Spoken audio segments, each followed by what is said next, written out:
Hello, everyone. Welcome to Ladies' Night.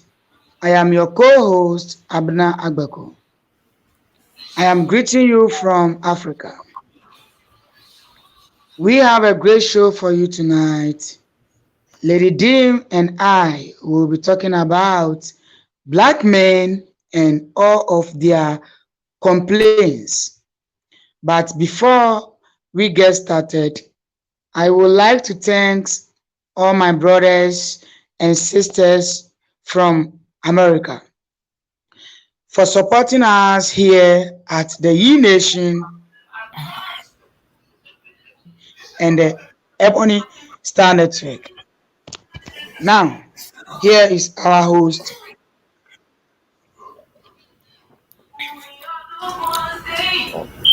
James. All right. All right. Excuse me. Thanks for the intro, Abana.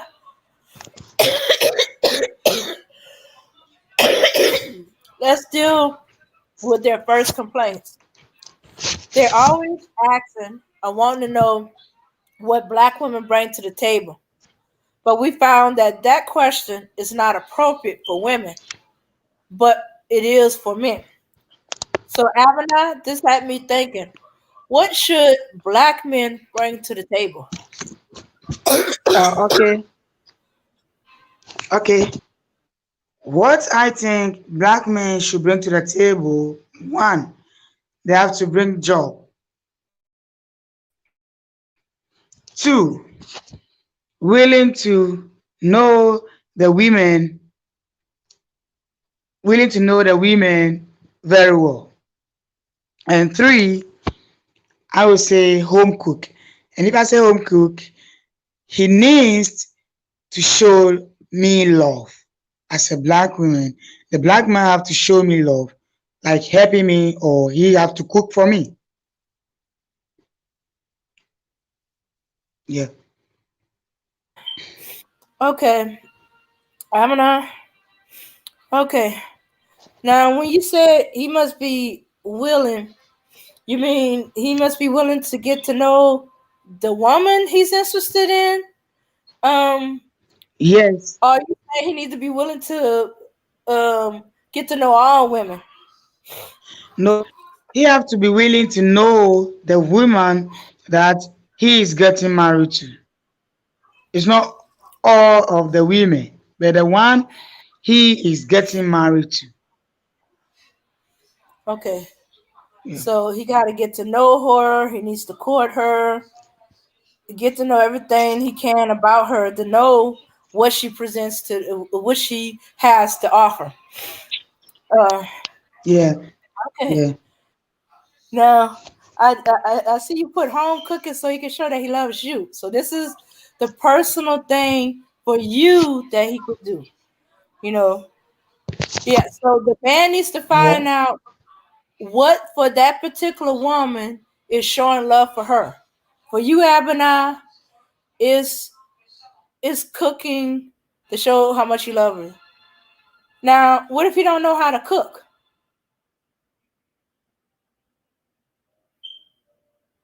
Trying to say he have to cook for me to show me love. Uh huh. Yeah. Yeah. Yeah. Because Mm-hmm. he Because needs to what? cook for me to show me love.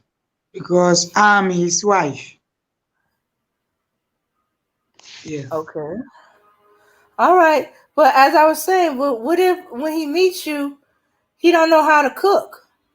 Is it a deal breaker? Is it off the table? Are you saying goodbye to him?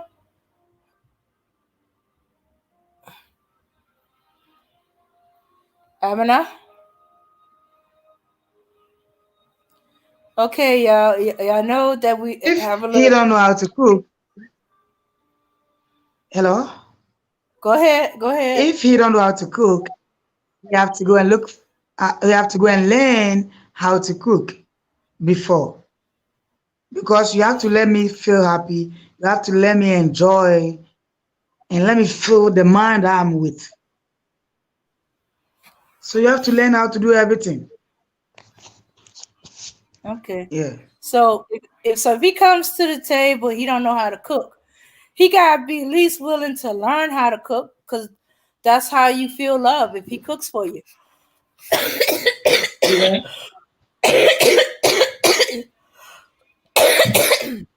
So that's how he showed he's willing to do whatever it takes to make you happy. If he don't know how to cook, he's gonna learn to cook to make you happy.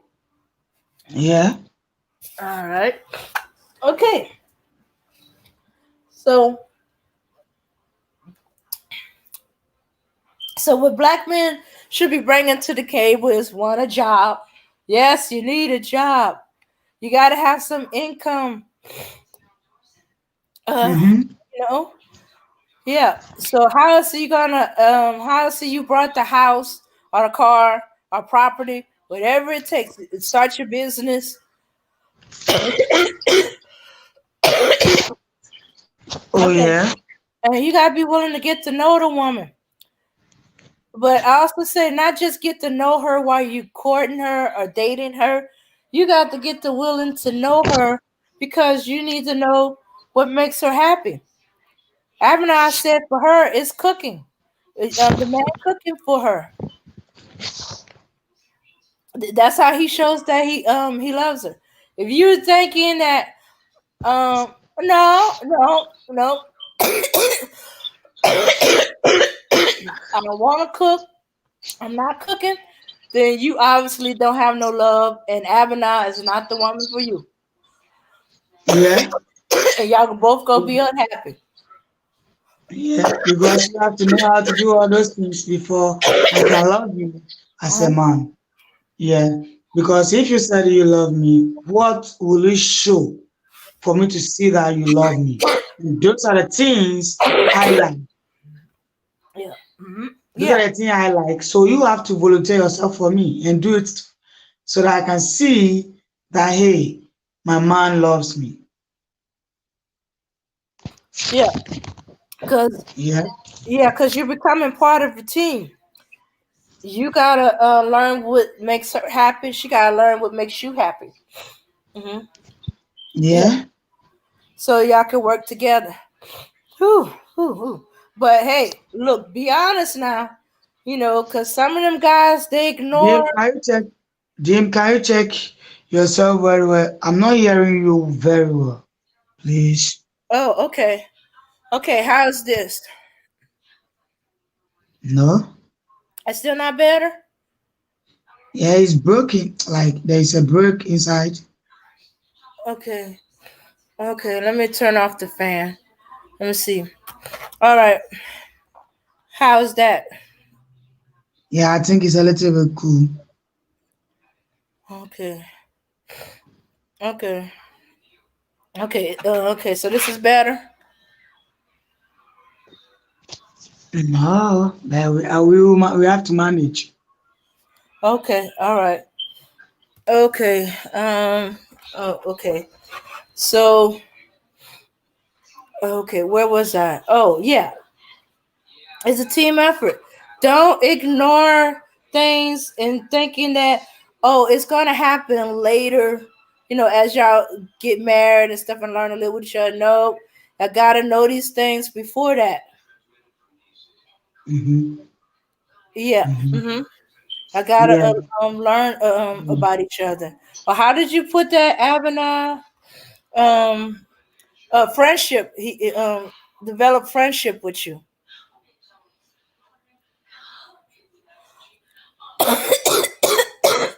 Sorry. So I, ca- what else? I did not hear what you said. Can you go because you were it's like the voice was broken, like you have a break inside while you are talking. So I don't know what you said earlier. Hello? Okay.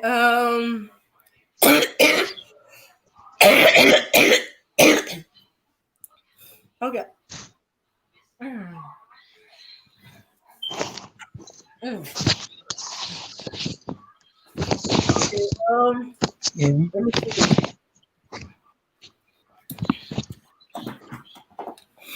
Okay, can you hear me now?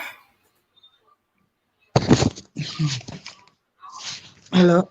Hello, Abena, can you hear me now? Yeah, I can hear you, but it looks like when somebody is talking and you can hear a break, and so that's how it sound. Um. Okay. Y'all hearing echoes or? Oh. Oh. Yeah. Okay. Oh. Okay. You might be hearing me breathing a little funny, cause I got a cold. Is that sometimes you get a little mucus and it, you can hear the person when they breathing. Mm. Okay. All right. Um. Oh yeah. So as I was saying, Have you on something over there? If you have on something, you have to put it off because it looks like there's a sound at the back. No, she oh, you sound. talking about Hold background on, sound? lady. Hold on. Okay. Yeah, yeah, she's coming through pretty clear, Abena. Okay. Yeah. Yeah, Your own is yeah, we can. clear. Yeah, we can hear her very clear in the chat. There's no sound. Maybe it's something wrong with your network. You got something going on in the background, Dane? I Yeah. don't. Hold on. Let me go see if. Let me go do this real quick. All right. Yeah, sorry about that, folks. Technical difficulties. Give us a minute. Get it, get the ladies a minute. How's everybody doing, by the way? PPU. I see the strong people's in the chat as always. Hassan Burton, what's going on, soldier? And T, how's that weight loss going? Not Naima Buckner. Beautiful black people showing up tonight, supporting the Ebony Star Network and the E Nation. We appreciate it. Abby. Hey, Black King. What's going on, my beautiful sister from the continent? How are you? Oh, I'm just chilling. And you? I'm chilling too. I'm chilling. I'm chilling. I'm working as a matter. I'm working as always. Sound like you guys got a good one going here. You guys talking about black men and what they bring to the table. Funny how when you say what they bring to the table, how people catch a little attitude. Mm-hmm. Yeah, because as a black man, if Hmm. you are going to get a marriage, these are the questions that a woman will ask you. What will you bring to the table? And you said, okay, I need a job. The first one, you have to bring a job to the table for your wife to know that you're a hard worker. Yeah, but some of them don't bring a job to the table.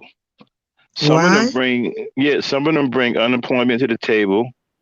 Some of them bring immaturity to the. As a matter of fact, some of them bring a bunch of stuff. Let me run it down. Some of them bring immaturity, unemployment, Mm-hmm. um, bad attitude, poor work ethic, Mm-hmm. and they bring the blame game. It's And everybody else's fault but theirs.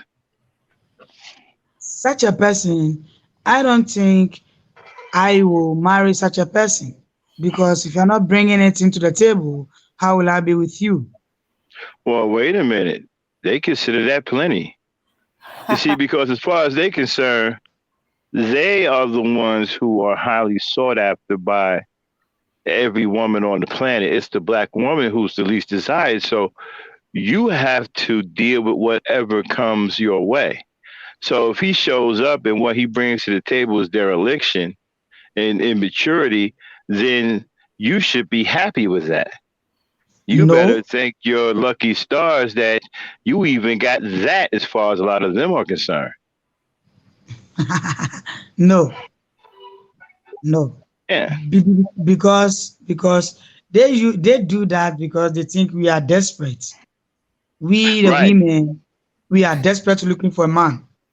right. That is their And that's mind. Right. That's the whole reason why they sit here and they try to down black women and they say all these bad things about black women, right? Because they want the narrative to be that black women are desperate and nobody wants them. So if they can convince people of that, then they think it'll force the black woman into accepting anything that's not good about them. They can be just as bad as they want, as derelict as they want. They can be just as immature as they want. They can be just as homeless, unemployed as they want. They don't have to bring to the table anything. And then they're asking you, what do you bring to the table? They're not bringing it. Many of them don't bring anything to the table. Okay. Like, For me, uh, I'll bring chili to the table. I'm sorry, what you just say? I said I'll bring chili to the table You as said a cheese. woman. I thought she Chili, said chili. silly. You said chili. You're gonna bring chili to the. Yeah, man. You're gonna bring chili to. All right, so well, that's more than what he bringing to the table. At least you're bringing a bowl of chili to the table. He's not bringing a bowl, you know. And then my thing is, what table are they talking about? The white man's Okay. table? Because they haven't built the table. So whose table are they talking about? Are they talking about the table you brought with your hard-earned money because you have a job? Because he's not working, so he's not. You can't afford a table. So what table is he talking about? Whose table is he talking about? Is he asking you what do you bring to the white man's table? If that's the case, that's none of his business because that's not his table. He Yeah. can't be asking you what he brings, what you bring to the table that he built because he didn't build a table. So he's probably asking you, what do you bring to the table that you brought? You went out and paid for. Okay? Yeah. Funny how they're saying, what do you bring to the table when they don't have a table for you to bring anything to? Mm-hmm. Right. Mm-hmm. So basically, what they're saying is, look, black woman, you are the least desired. Nobody wants you. You are a terrible mother. You have a poor attitude, a bad attitude, and you're going to have to accept whatever comes your way. So if I'm unemployed and I'm immature and I want to play video games all day, and I want you to make me meals and be quiet woman and be submissive, and that's what you're going to have to do because nobody wants you. No, Well, that's not the they right. could just sit there and watch while I go and find me someone else. Yeah, they And think when they say that, because they will say that to us to see that, hey, if I'm watching ball, then the women have to do my work for me. But that's not the right. That's not the Hmm. right. When we are watching ball, why should I bring something to the table? You are not helping me as being a man helping your wife, and you said a wife to bring something to the table. It cannot be possible. I don't think it will be possible. Yeah,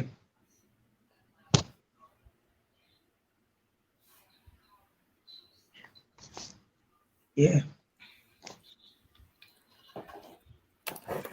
oh yeah. So I see a few of the ladies have put their what he got to bring to the table. Actually, it started off with two things with one lady, and it just steadily kind of grew. Yeah, he must not Oh wait. Let me go back a little further. She went further back than that. Let's see. Give me the money and no other women. And then she went, which is good. And then yeah. he must not confide in no other woman. I guess it's obvious, but her. And let's see, did she do another one? Okay, I don't see, but I guess there's one coming. Oh, don't play with, otherwise he got to go. Wait, wait, wait. Don't play with what? I missed something. Okay, let's see. I'm not a materialist. I want to die happy. I know I need money to survive in this world, but I can't be in a tent with my baby. I'd be the happiest woman. I can be in a tent with my baby. I'd be the happiest woman on the planet. On the planet, build together. Yes, they can build together. But he got to be willingness to show that he's willing to build, or he got plans to build, or he's doing something to build. Cause there be some that they be having plans and they never take the first step. Okay, what's going on in rent? Is not Yeah. okay. And Women yeah. should buy food for home and make sure he's content on most levels. Equal get let's see, 100% equal give and take.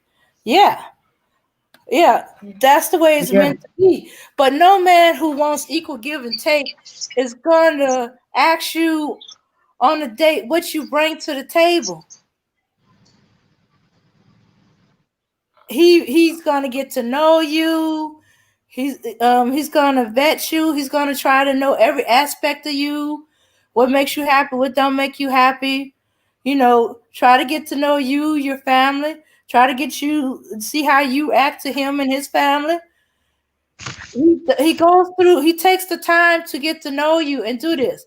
But if he's lazy or he's trying to take shortcuts, that's when you get these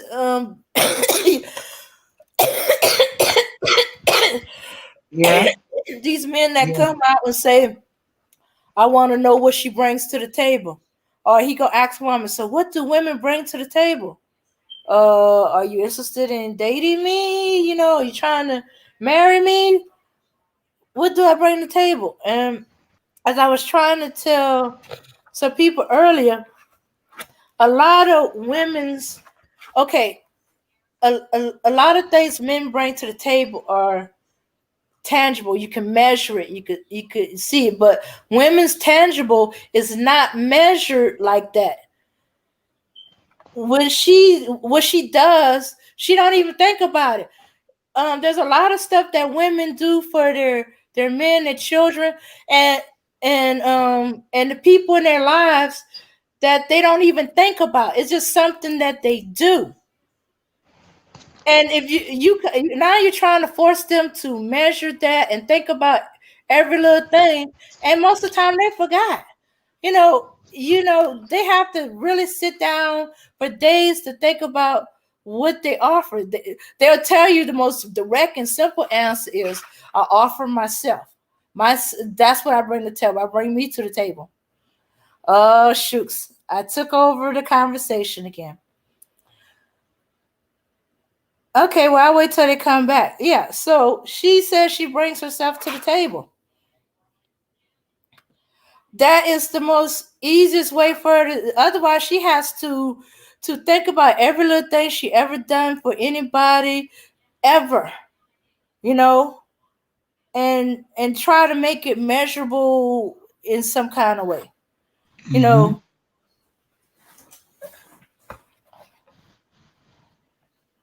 Yeah. Mhm, mhm. Yeah. So yeah, men's stuff are measured, and because they need things to have in place for the woman and the family to be happy and safe. Cause let me see. So they need a job so they can bring in money, so they can buy the things, the home, the property, the house, the safety, the food, knowing that the bills are paid, the food is there, that she's loved, you know Mm-hmm. because if you love me, you take care of me, you know you know Yeah. you do Yeah. whatever you can to make me happy, and I do everything I can to make you happy, and we're in a partnership. To ask me what I bring to the table is to suddenly make it less of a partnership and more of a business transaction. So you need what they call that in the banking collateral. So you ask them basically what her collateral is for for a joint venture. Mm-hmm. Mm-hmm. Yeah, yeah, yeah. So the number one on every woman's list is a job, a willingness to work, and to be in full partnership with her. I mean, full partnership. You tell her everything, the good and the bad. You know, if the job got lost, you tell it to her so y'all can work out a plan together to deal with And you see, sometimes they do lie to the women. So it's like when something happens, they cannot go forward to tell them the straight up. Like maybe, oh, I am working in this company and I have been paying every month. This is what I get. They don't do that. Some of them don't do that. So it makes the women don't know actually what they are doing. You have to open up to your wife. You have to open up for your woman to see what is going on with you or what is going on in your life. So that when it comes to terms of your woman have to help you, she also can help you goodly. That without you open up anything for her, I don't think she will help you out. hmm Yeah, yeah. How can you not confide in your woman? What kind of relationship do you have that you cannot confide in tell her uh this thing? It may be the worst.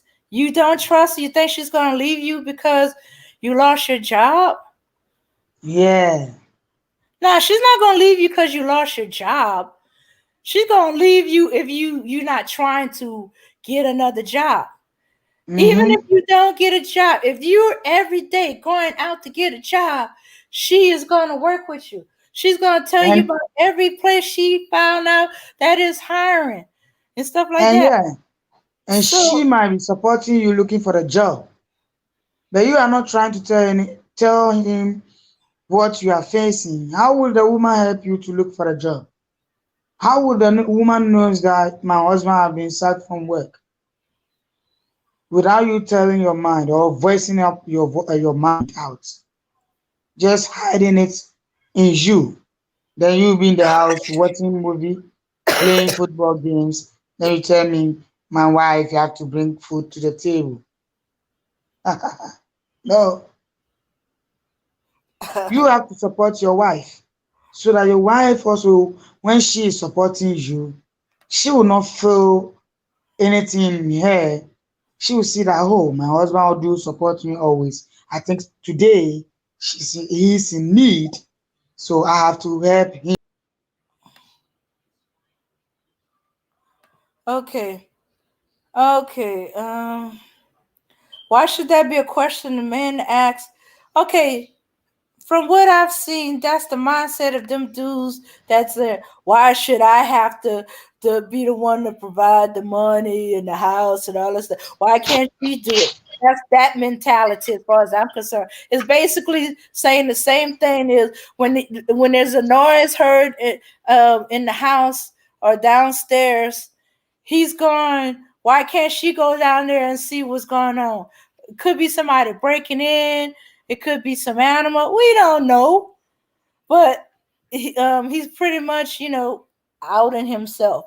You know why you should be the one telling the tangibles, dude. You're going to make her your wife. You're going to marry her.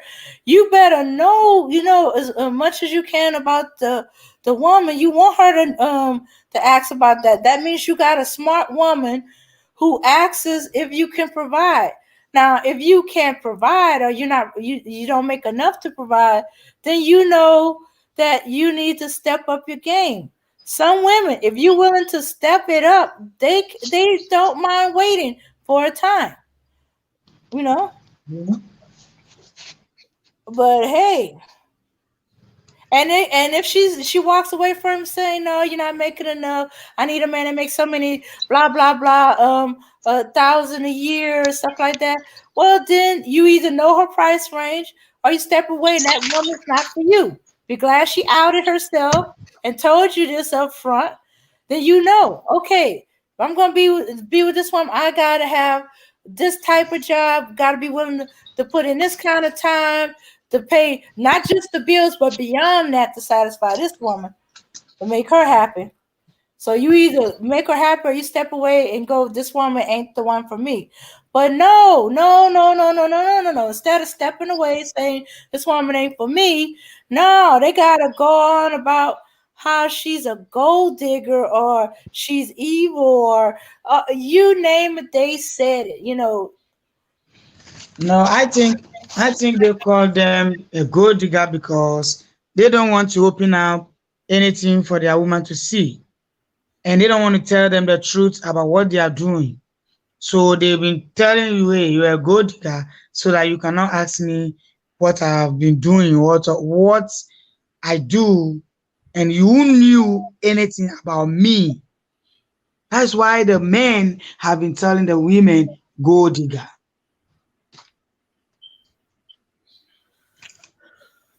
and they are Yeah, hiding things from their women. Yeah. yeah. Yeah, yeah. So yeah, that's what I think. When they call her gold digger, they trying to shut her up, so she won't know exactly how much money he's making, or he's not being totally honest. Yeah. So yeah, so he's not being totally honest. So he tries to shut her up by shaming her like, "What are you, some type of gold digger?" And if she falls for it, she'll shut up. Or she take that as a sign, okay, this is a flag. I need to step off.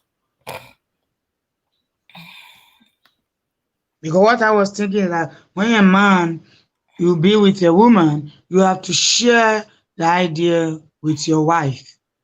And you have to open up everything that you are doing to your wife. Don't hide anything from your wife. If you say you really love your wife, why you hide anything from your wife? Why you don't want your wife to see whatever you are doing? Because you don't love your wife and you are pretending that, hey, I love my wife. No.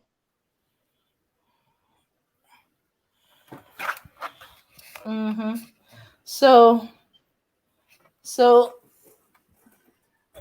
um, it look like they trying to sound like they trying to fit these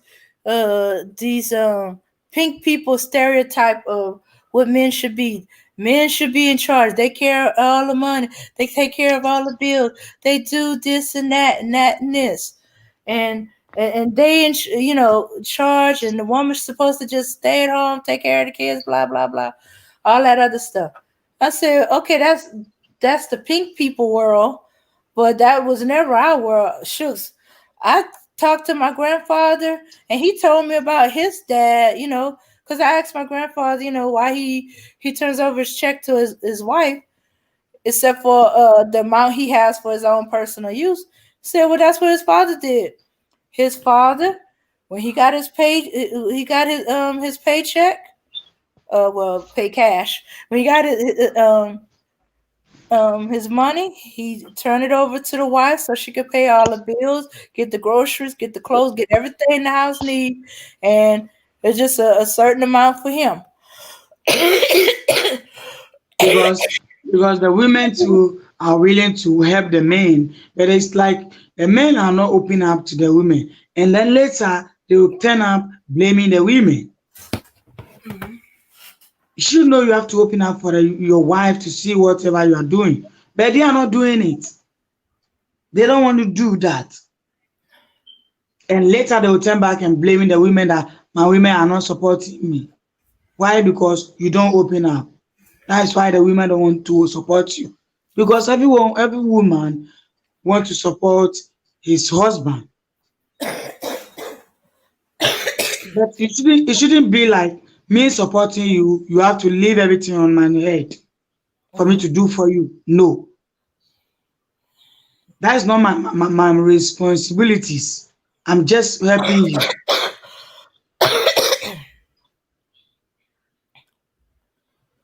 Okay, not that voice. I don't go speak to ghosts. Ghosts follow you home. Sorry, non swirler. Zone. Not me. If, if if he did take my voice, he stole it. But as I said, I don't go visit ghosts. Okay.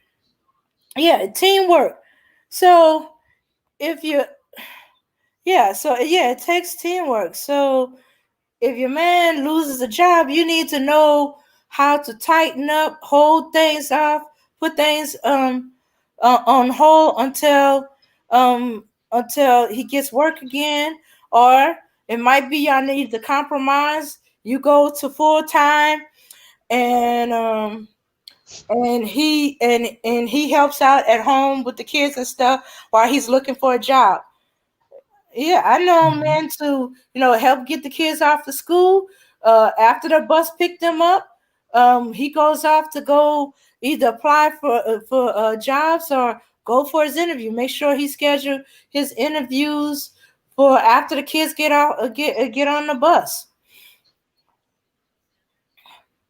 If Mhm. he can. I know some interviews you take whatever time they give you. Yes, sir. Especially when you're not working. You're so happy to get an interview for a job. Shooks, you take whatever time to take, and then be like, "Oh, shooks, what about the kids, Mama?"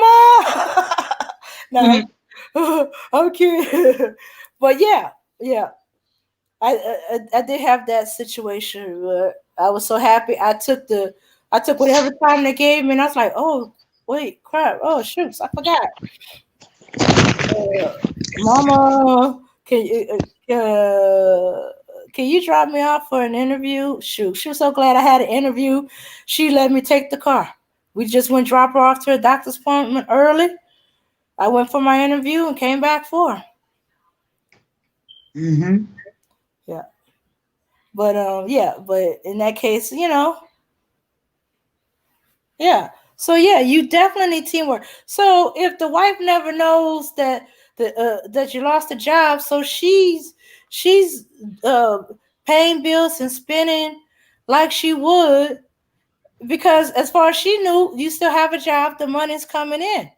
But if you don't tell your wife, okay, babe, sorry to say, I lost my job.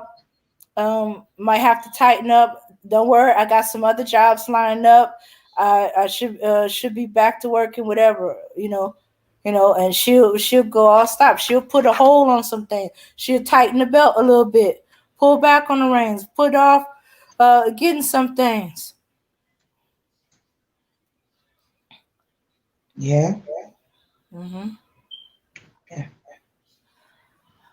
But if she has to find out when the banks start reporting NFRs, insufficient fund checks, or bounce checks and stuff like that, wait a minute, what's going on?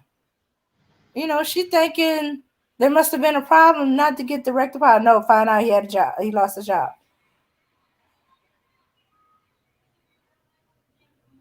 Uh-huh. Okay. Okay. Yep, told you I don't go to ghosts. Now, please, please, no more talk of the ghosts. I do not need an exorcism down over here.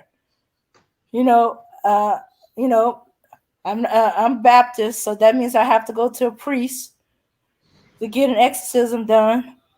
I never burned sage before, but I guess I would have to do that uh, to cleanse the channel. Okay. Oh, what's this? Ayo Keish goes, gold digger, but I see money is needed, but MF's counting money like, oh, you don't make enough. We eat, we don't need for You know that word. And he wish a MF would. I'm good.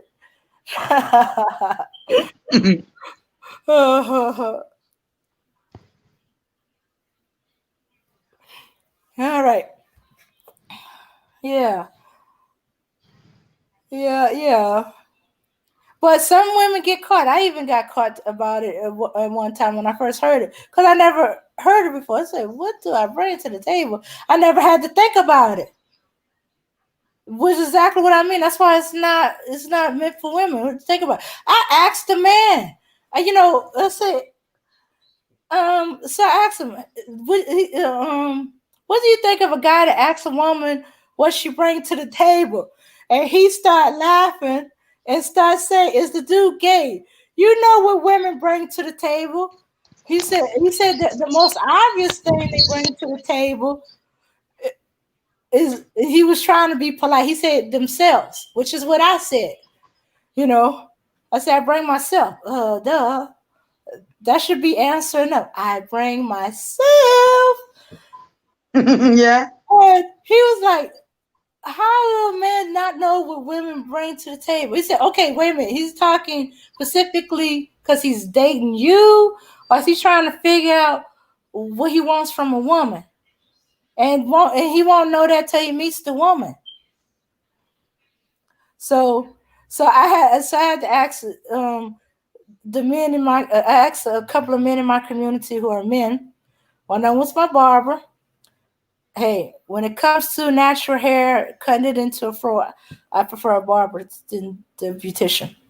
And the other one was just men in a community that you know, I've talked to them and asked them that, and they were like, they start cracking up laughing. They was like, "What you mean? He don't know what women bring to the table?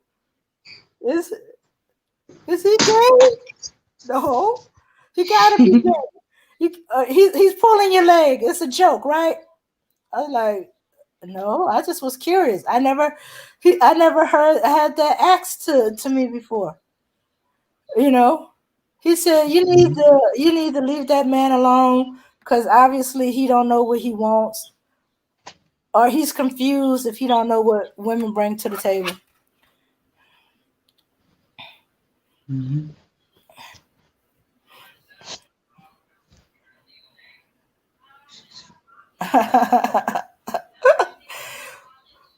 Oh, fatherly deprived. Well, besides the most obvious answer, that what women bring to the table, which they didn't want to get crude about, they figured that should have been the most obvious answer.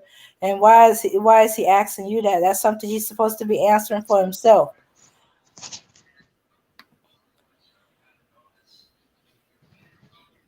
Yeah, but it could be we're starting to get a group of men that don't know uh, what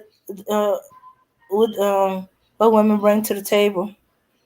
I think what it is, they don't know what they want, so they're approaching any woman, and they Yeah, don't so know that how to. They don't know how to vet them or get to know them. No, they want shortcuts because they want to get in the panties.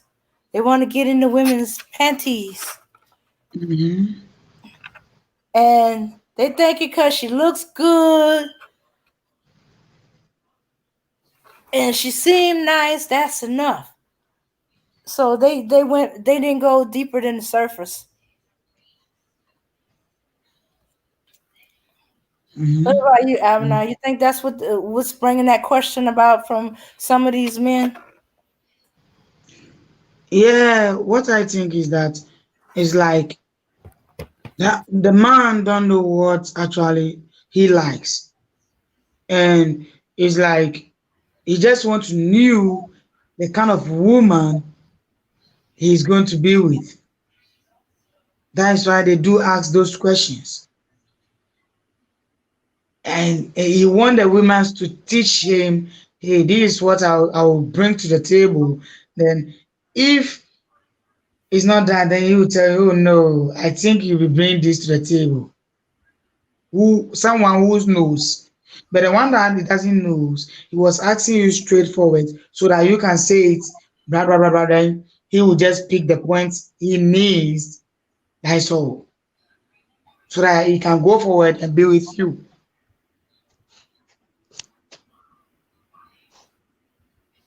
Yeah. Shoot. So, ladies, I think it is, we're not gonna run into it out there that we'll find a man asking us that kind of question. But if you do, step away from him and get away from him as quietly as quickly as possible. Cause if he has to ask you what you bring to the table, he either doesn't know you well enough and ain't trying to, Mhm. because he's supposed to be getting to know you to find out what you bring to the table.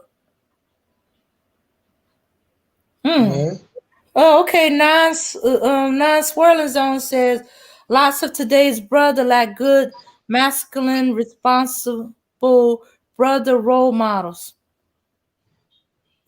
Could be, but I've also seen some of those same brothers who don't have the role models. They know the answer to that question. They don't ask women that. They just know what they do and do not want. But what? So maybe they're data exceptions.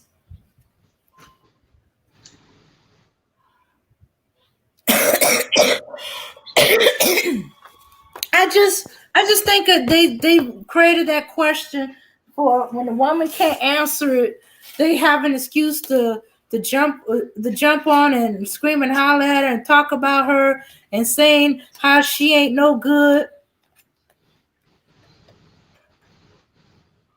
because she don't know what she can bring to the man.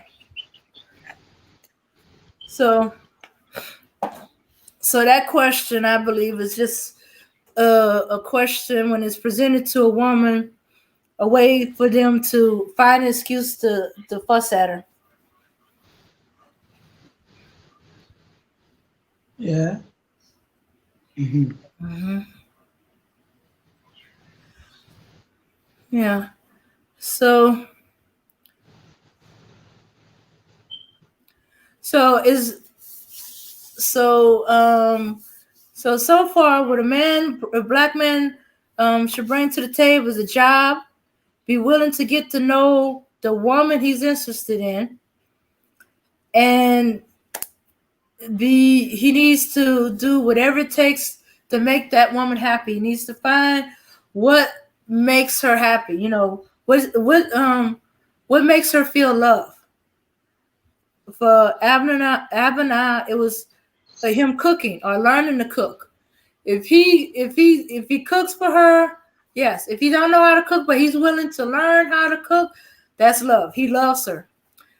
He should be willing to develop a friendship and trust. I mean, trust all the way. You know. Mhm. I'm not saying you got to trust your woman that if you lose your job, she's still gonna be there. You tell her, "I lost my job," and this is what I'm doing to correct that. I'm going out look for another job. I'm getting things straight out. But I want you to know that we're gonna have to, so we have to tighten up a little bit. You gotta Yeah. trust that you can be honest with her about what's going on. Otherwise you're doing what they call financial infidelity. You know, you know, Mhm. Yeah. yeah, loss of a job, uh, bills, loans that you have that you're still paying out. Your credit is not so hot. Okay, somebody asked a question. Meanwhile, what does Becky, Karen, Alice, or Allie McBee bring to the table, huh? He's talking about white, pink women. Yeah, yeah, yeah. Yeah. They don't. We don't hear them asking questions. What she bring to the table? They don't be asking no questions at all. You know. As long as she's willing to spread her legs for them, they don't care. She even take she'll take them with no job. All they gotta do is provide sex. Um, sex. That's how we got hobosexuals. They live with a woman. All they got to offer is sex. Mm-hmm. Hmm. Mm-hmm. They don't need anything from the women. Only what they need is only having sex with them. Oh, Yeah. yeah, they just doing it so they have a place to live, some food to eat. She'll buy him some clothes. She'll dress him like her kids. That's what I don't get with these dudes. Especially if she got kids, you and her kids gonna be dressing alike. I seen it in action. I was like, wait a minute. Uh, when my cousin sent me a picture, why are y'all two dressed alike? What are you talking about? We wearing different colors. Yeah, but y'all both wearing polo.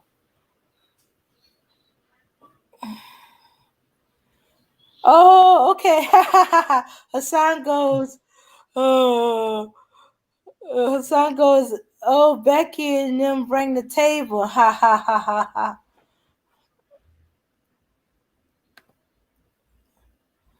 Too many younger brothers look to media for black manhood. Rappers, entertainer, call out women's B's and H's, want to get it done. Yeah, yeah. But nowadays, a lot of these entertainers are getting outed. You better watch it, you young brothers. Some of them ain't what you want them to be. Next thing you know, they're gonna be asking you for the F word. They gonna want you to suck them off. They gonna shooks now. The young guys got to worry about being roofied just as much as the women do. And have you bent over a bathtub? Yeah. What? Yep, yep. So you better look very closely at who you imitating. Mm-hmm. Yeah, yeah. So yeah, you don't want to be roofied to the homosexual to another man. Not that. Yeah. Hmm. Yeah. Yeah, I don't know. Maybe it's just me. It seemed like it's worse for a guy to be hoboing for another guy. That is the problem over there. How Uh, can you go for another guy? cause, cause if they're gonna if they're gonna stick it in your mouth, and they're gonna do it because they got the power. Well, they might do it. They might stick it in their mouth after they come out of your behind. Yeah, I'm sorry, y'all. I didn't mean to go icky, but that's the that's how power mad some of these dudes are sounding. Oh no. Okay. Yeah. Mhm. Yeah. All right. Sad but true. Yeah. Yeah. Okay. Let's see what do I have here.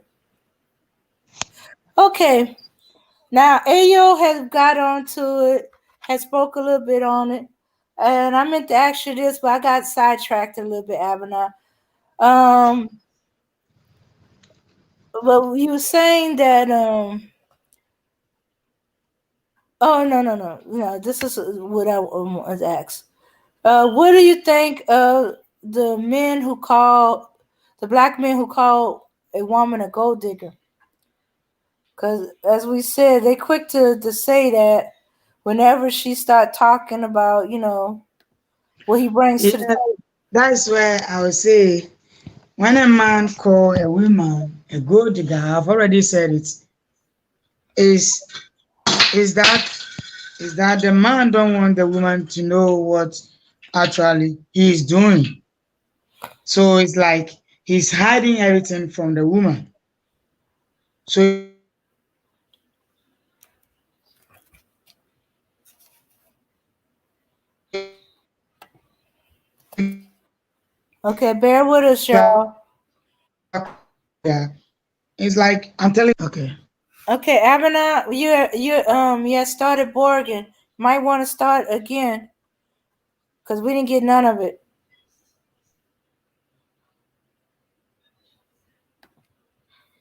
Oh, she's. Oh, okay, she dropped off. All right, well, okay. Until she get back, yeah, we're going to break into business. Yeah, they be doing that to the men and the women. I'm beginning to think entertainment is not the way to go. Okay. Okay. Uh, okay, Uh, Avena, yeah, it started Borgin, so you're gonna have to do it. Say it all again, cause we got okay. none of it.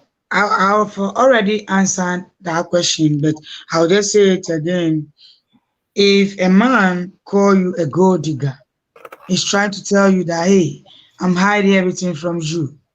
And you see, they are lying or living everything so that the women will not be asking them what is going on or what are they doing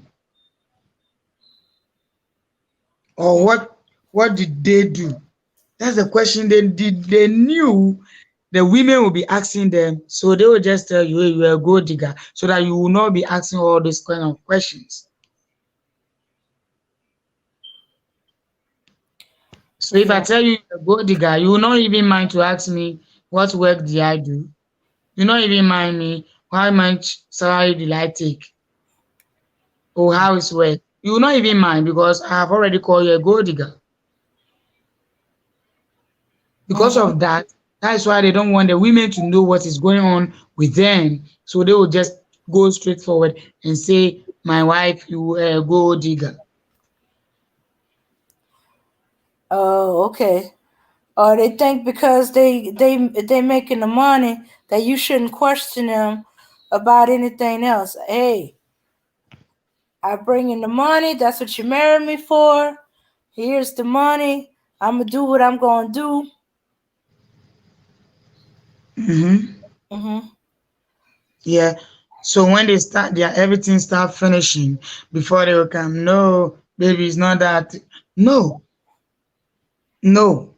If your man love you or your man do protect you and he have the heart for you as a man, like we have, there are many ways to show why a wife a surprise.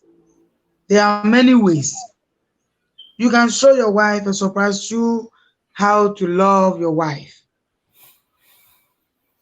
through giving your wife the kind of love that you show it to your wife.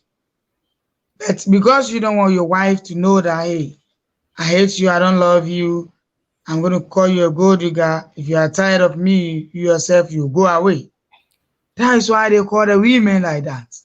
They give any kind of names to the women. Okay. But okay.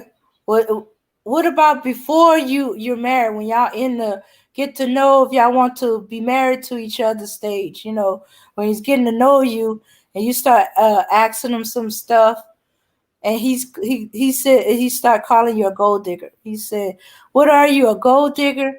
Why you want to know all this stuff?" Yeah, because that's why I have heard this answer, and I don't knew why they call the women gold digger, because what I knew is that if I am a man and I'm trying to love someone, I shouldn't call the women gold digger. Why should I call my wife a gold digger? If I truly love my wife, if I have the kind of the kind of sympathy in me. How will I call my wife a gold digger? No, because they hate the women. They don't love their wives, and they don't want to open up to their wives. That's why they call their women gold digger. Oh, okay. So if they call you a gold digger at the beginning of the getting to know you and deciding whether y'all you be good together as a husband and wife, and they're calling you a gold digger, then you need to walk away from them because they don't love you. They're not trying to love you. They they don't want you to know their what they consider their business. Oh, okay. Having kind of dropped off. So Max, Mm. you had a question? Well, I was listening to what you guys were saying, and I wanted to chime in. One of the things that's going on too, Abby, is that they shame men for doing what you just said, for loving their wives or loving their women. See, if you love your woman and you express love for your woman, then they consider you weak. They will call you a simp. They will say that, yeah, you're weak. So they discourage love towards women. Again, we're talking about guys who are homosexuals, trying to pass for alpha males, and you know, do nothing but talk about negative things about black women. These are the ones that shame you for showing love for your woman. So if you care for your woman and you love your woman, according to them, that's bad. You're not supposed to do that. That's weak. You're a simp. So they discourage men for loving women.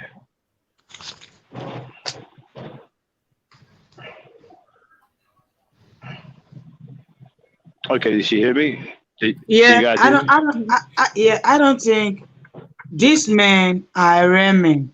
They are not. I don't think they Mhm. are men because how can a man say such a question to, or how can a man say such a word to a woman like that? I don't think they Well, are men. I well, was thinking otherwise for them, like them be homosexual men and yeah, they hate women. right. Because according to them, expressing love for your woman or for black women, you are a simp or you're catering to black women or you're pandering. You see, these guys want to control women. They want to control black women because they really had control taken away from them about the beast. See, the beast took their manhood. And so all they have left is to try to save face on social media by flexing on black women, setting up, creating hate groups for black women. That's all they have left.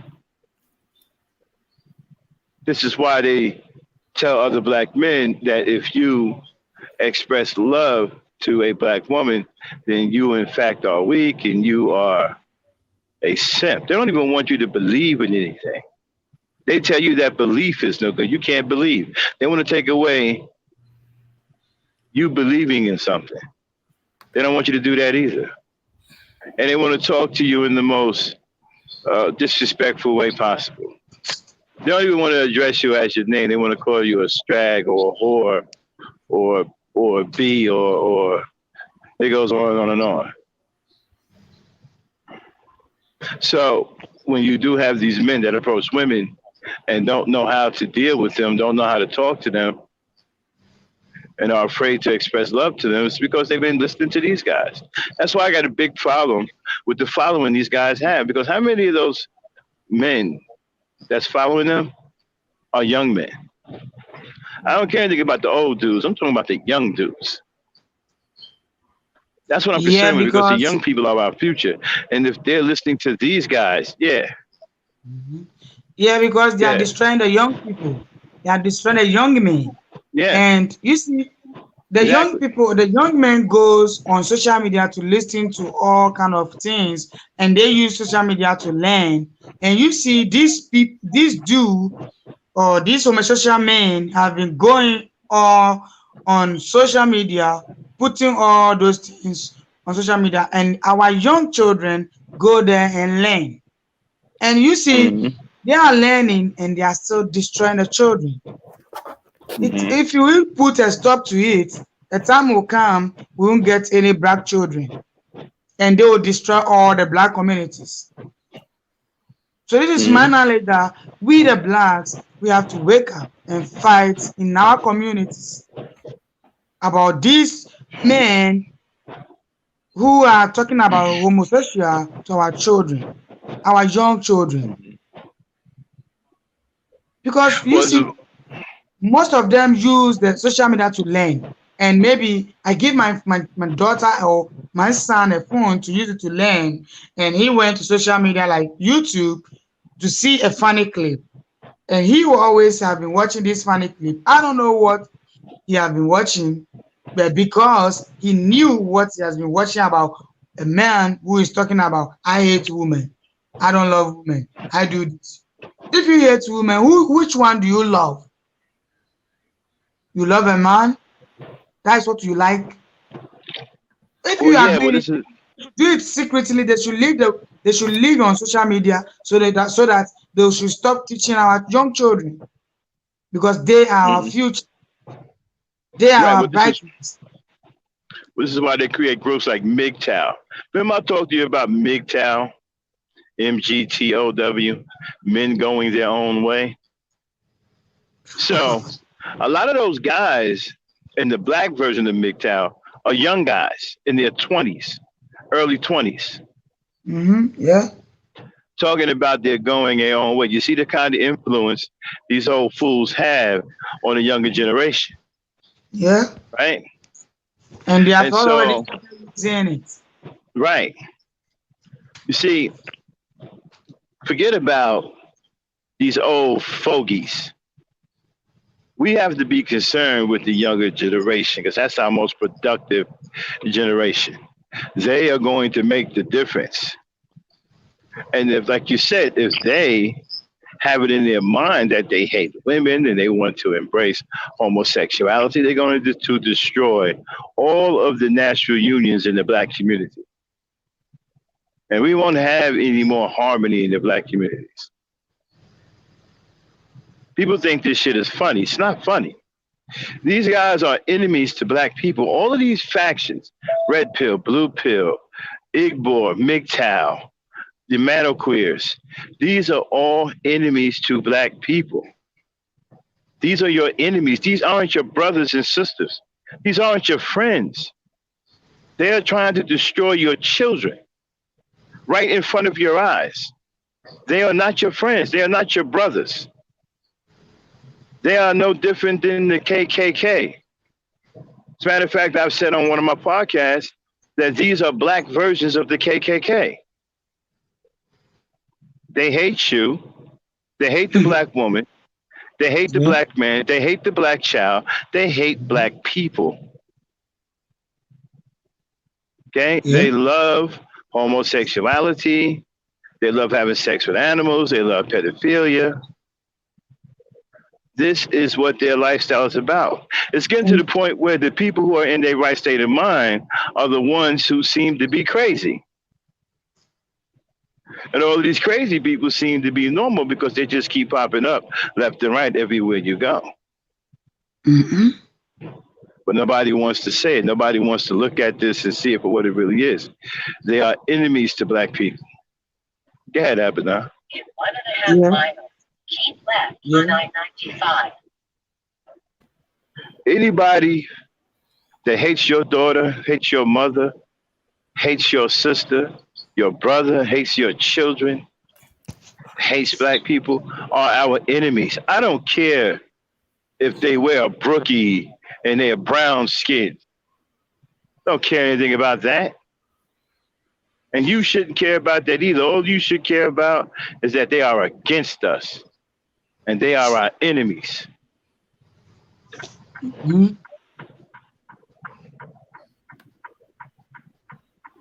Yeah.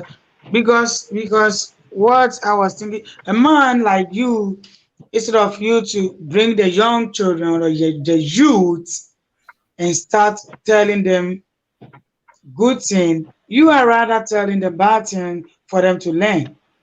And Mm-hmm. now, seeing what our young children are doing, Mm-hmm. seeing the kind of sickness that is in the children, seeing a Right. big, see, because whatever they have been doing, the children have been practicing. And Yeah. this thing always brings sickness. We have some of the sickness that we cannot even mention their names, all because of these homosexual people. And they are cause Mm-hmm. of it. They are the And the people thing who about it, causing this sickness.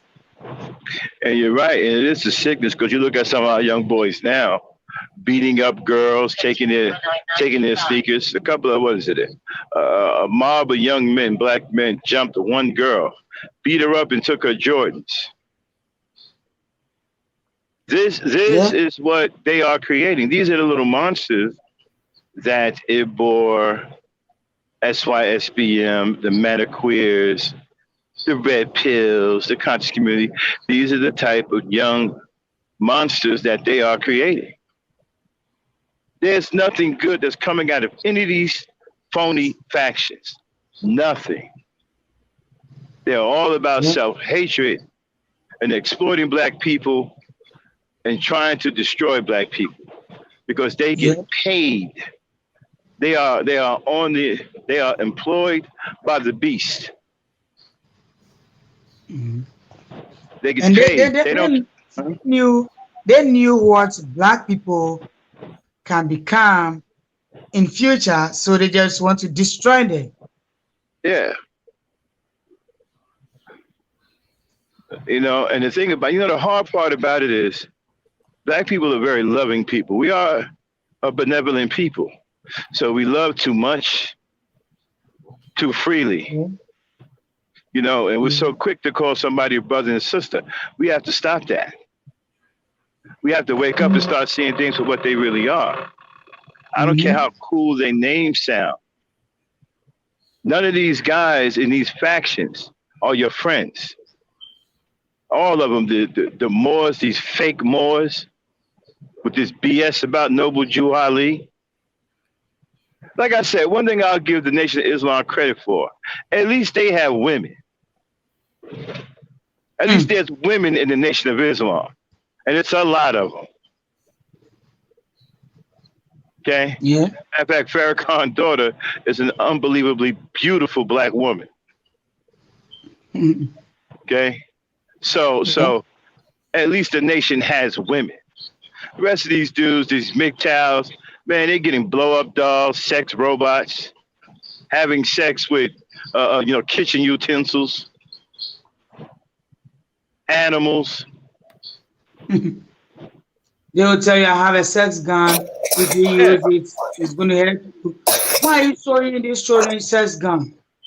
What And kind of you black know, ma- what kind you of black see, man has sex with a kitchen utensil? mm, This is how bad it's getting. Seriously, this is how bad it's getting. These guys are into the sex dolls, the blow up dolls, the sex robots. You know those Negroes can't afford them things. Well, they think they can. Uh, yeah, they probably renting it by the hour. Oh wait a minute, Yeah. that's only in Australia. I forgot. So they go out and they get their little blow up dolls. They talk to each other about their blow up dolls. They get their blow up dolls names and whatnot. You know, they get leashes, put them on their blow up dolls' necks, and take them out for a walk. You know. Then I guess when she springs a leak, okay, if she can't keep the air in, they go down to the blow stroke and pick up another blow up doll. mhm. Oh, so she has a little hole instead of putting a Yeah. caption up. Uh-huh. They're gonna throw away for a younger model. Right. Ooh. So you going to pick up your woman who's made out of plastic. You also got to pick up a can of patches in case she gets a hole in us. Oh. Man. See, that's why they can't keep no woman. Not even you're not even to blow up the. Now, yeah, but you know what's even more sickening, right? Somehow these dudes believe that they're going to replace women. I'm not sure where they get that from, but they actually believe that these inanimate objects, these lifeless dolls, right, Yeah. can replace women. And so if you're getting a doll, you have a depraved mind. Your sex, you are way out of control with your sexuality. Way out of control. Okay, because basically what you're saying is there's nothing wholesome that you can think of other than sex. And that's on your mind 24/7 to the point where you got to have a doll made out of rubber or plastic to satisfy your sexual urges. You don't need a blow up doll. What you need is a therapist. You need help. That's what these guys need. They need help. These guys are broken toys. You take them to a toy shop, get them fixed. And they I'll be do right back, always ladies. I'll be right always back, get the ladies. herbs. Uh, Yeah. They do always get the herbs. While the people who are doing the writing, they don't have the herbs. Instead of them that they will support the people who are doing the writing, they rather support homosexual people on social media. Why? Why we blacks are we doing that? Okay. I don't know which show, but some show one of these dudes brag that he got him a sex doll. I don't believe that's true because when I did the investigation, the really good sex doll or sex AI, because they got cost cost about 10,000. I caught them when they were on sale for like 9,000, some 5,000, some 4,000. The cheaper you Mhm. go, the cheaper they are. Yeah. Not to mention, they don't have they don't have the muscles for the top of the line one. Even if they had the $10,000, these girls may look like some little lightweight, but she got a stainless steel frame.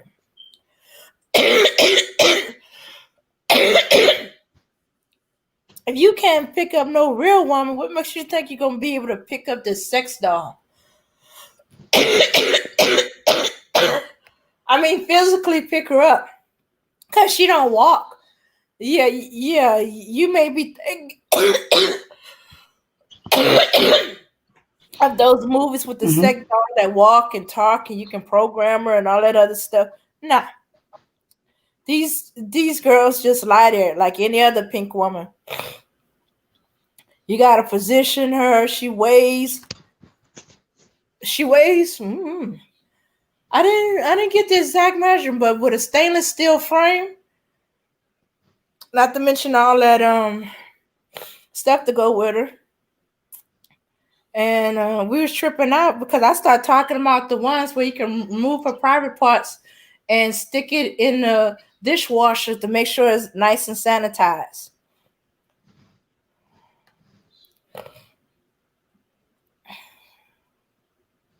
Yeah. Oh, it was the white guy that had to say. So it wasn't even one. See, I told you, them dudes can't afford them dollars. They would like to. Uh-huh. But shoots, I already talked about the dark side. Now imagine you spent all that money for the sex doll. You spent the whole year talking to her and stuff like that. So she be more lifelike when you're talking with her and stuff like that. And you got the AI one, and she steals your money because these suckers can hook into your internet. You got to upgrade them constantly. I guess that's why we was cracking up so many jokes, because yes, it already had been happening where they got the AI and somebody used the AI system to steal from the people. You know how we got to worry about, stuff on our phones and our computers, and they getting our credit information that kind of way, and what you think they doing with them dolls? Hackers and all kind of the criminal elements already figuring out a way to use these dolls to steal your money. Yeah. Yeah, hey, Uh, Dan. uh-huh. Going. Dan, why don't you take a little break? You call, you don't sound too good.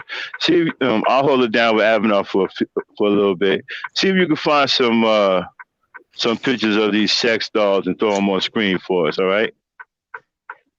All right, all right. Okay. So Mm-hmm. yeah, so Abby, so basically what these guys are saying. Okay, let's start with MGTOW. Okay, men going their own way. Now, I'm sure everybody in the chat done heard about these guys already, right?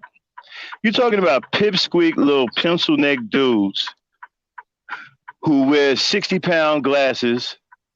You understand what I'm saying? And Yeah. they can't like do 2 push-ups. All right, and these are the type of women, dudes that hell they may get beat up by women, right? And so they Mhm. feel that okay, you're getting your ass whooped by women and you can't do a push-up and your glasses weigh about 60 pounds. You need a crane to put your glasses on because they're so thick, right, and heavy. So you have to go into hiding and you have to create a world where you can exist in. And that world consists of blow up dolls and sex robots and cartoon characters, comic book characters. A lot of these guys are 35, 40 years old, running around here talking about they superheroes. I'm talking about comic book, believing in comic book heroes, quoting comic book characters. I've heard these guys quote comic book characters. These are grown men who are online serious about Spider Man and Captain America and so forth and whatever. Seriously. So you get the blow up doll and you say, I heard one guy say, hey, these blow up dolls are better than real women because you don't have to spend any money. You don't have to take them out. They don't eat. They don't get pregnant. So they don't eat, they don't get pregnant. So that's the ideal woman for these MGTOW dudes. And when you listen to these guys are very awkward. Can't put a sentence together, man, without being afraid of the next word that's coming out of their mouth. Can you guys hear me? Abby, can you hear me? Yeah. Yeah, I Uh, can hear you. Yeah. right. These are the type of dudes that when a woman comes by, they duck and hide behind a fire hydrant. Okay? They're afraid of women. When a woman comes up to them with breasts all in their face, they start shaking and sweating. Okay? Shaking, Okay. sweating, teeth clattering, knees knocking together, Mm-hmm. going to the bathroom on themselves. Seriously, these are the type of dudes that are in this group. You got to see the dudes that are in this MGTOW group. Now, as far as I'm concerned, nothing that a good PT program and some military training can fix. Now, that Mm-hmm. will fix them physically, but what about mentally? These guys don't feel that they are worth anything. I mean, when you think that low of yourself, that you're getting blow up dolls and Suzy Q's and fantasizing about sex robots, and it's all sexual fantasy. So you're talking about guys that never had a woman. I can tell that these guys never been with a woman because they got sexual fantasies about what they want to do to a real woman with a blow up doll or a robot. You couldn't have had sex with a woman if that's the only thing that goes through your mind. Mhm. You're talking about guys who can't have a conversation with a woman as soon as they get into it with the female. Next thing you know, something sexual comes out of their mouth. And it's not casual sexual, it's really disgusting. Deep throating and all kinds of do you swallow and so forth or whatever. Have absolutely no control. I always said that these guys are sexually immature. They are 35 and 40 years old, but yet has the sexual mentality of a teenage boy. And they are completely out of control. And that's what's going around in this MGTOW group. And they are against women because they can't have it. If women start going over to MGTOW and becoming those guys' girlfriends, the whole MGTOW movement would disappear. Just like that. Because the guys got girlfriends now. Hmm. Yeah, it would disappear. Mm-hmm. If a group of women went over to these guys and said, "Okay, we're going to be your girlfriends," them dudes would stop being MGTOW. Now, some of them probably won't. Some of them are absolutely insane. Okay, Mm-hmm. Yeah. but this is what's going on here in America with these guys. They're so overly sexual to the point where they don't even mind trying to have sex with blow up dolls and robots and kitchen utensils and bed linen and you know all kinds of things. Yeah. Yeah, you're the guy that I woke up to you talking about. Excuse me. Do you want to have sex with me? So what do you say to a man like that? He comes up to you and say, "Oh, excuse me. Do you want to have sex with me?"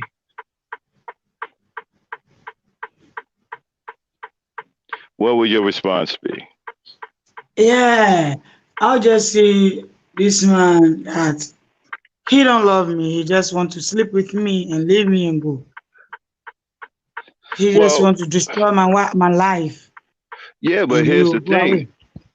But here's the thing, right? I don't even think it's about love because these guys got psychological problems. Remember the blow up doll thing. Like as soon as Dame gets some pictures of the blow up Yeah. doll, you'll see what I'm talking about, right? Or what these guys are having sex with. Okay. Okay. Now let's move on to the red pill, the blue pill, and whatever rainbow pill these guys are talking about today, black pill. You know, my thing is these guys come up with this shit, right? And it still Mm-hmm. ends up nowhere. Not a damn thing Mm-hmm. changes, except for they gobble up more and more of our young men who fall into this trap and believing that these guys know what they're talking about, and they don't. They don't understand that these guys are full of shit. They think that they are reinventing the wheel, and they are not. They're actually Yeah. breaking the damn wheel. And so Mm-hmm. the youth follow these guys blindly. I mean, you should hear some of the worship that goes on in the manosphere. Master teacher, preach, master teacher, talk, master teacher. Really? Yeah. Seriously? And these are young dudes saying this stuff. In the meantime, you got And this fake master teacher sitting up there trying to hide his homosexuality, trying to play yeah. off the fact that he said that he wants to do a man from behind. What I think they should have go back and take the old school teachers. That will help the children for now. That will help black children. And it's going to save our children from these homosexual things. Well, let me ask you a Because, question. okay, One of those MGTOW revolutionaries said that black people should stop having kids for 5 years. What do you think why about that? why they should stop having kids 5 years?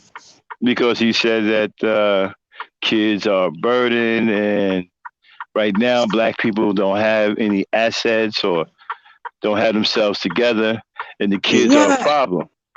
yeah, kids are a problem, but now we are supposed to save the children. We are Hmm. supposed to save the kids because they cannot save themselves. So Hmm. we, the mothers and the fathers, save our children from these Hmm. bad people hands Hmm. because the children are our life. Hmm. So every black person have to wake up and save the black children, Hmm. whether in your community, whether in your social media, whether in your travel, wherever you meet and you see a black children who is in trouble or who is in something that we don't like, you can go straight and fight for that children. Don't say that is not my children, so I'm not going to fight for them. We are blacks and we have to support each other. Hmm. A black person is a black person. You being my brothers from America, I being your sister from Africa, and Hmm. we are blacks. We also have the same mentality. So we have to save our children. Right, right. Yeah. We shouldn't leave our children for these dudes for them to destroy our children's life. If we do that, by the time will come, let me say 8 years or 10 years to come, we will not have a black children again Hmm. because the system is going to turn and all the black children will spoil. So the earlier the better. We have to wake up and stop it. Well, Yeah. people would say that you are homophobic. People would say that those kind of thoughts are destructive,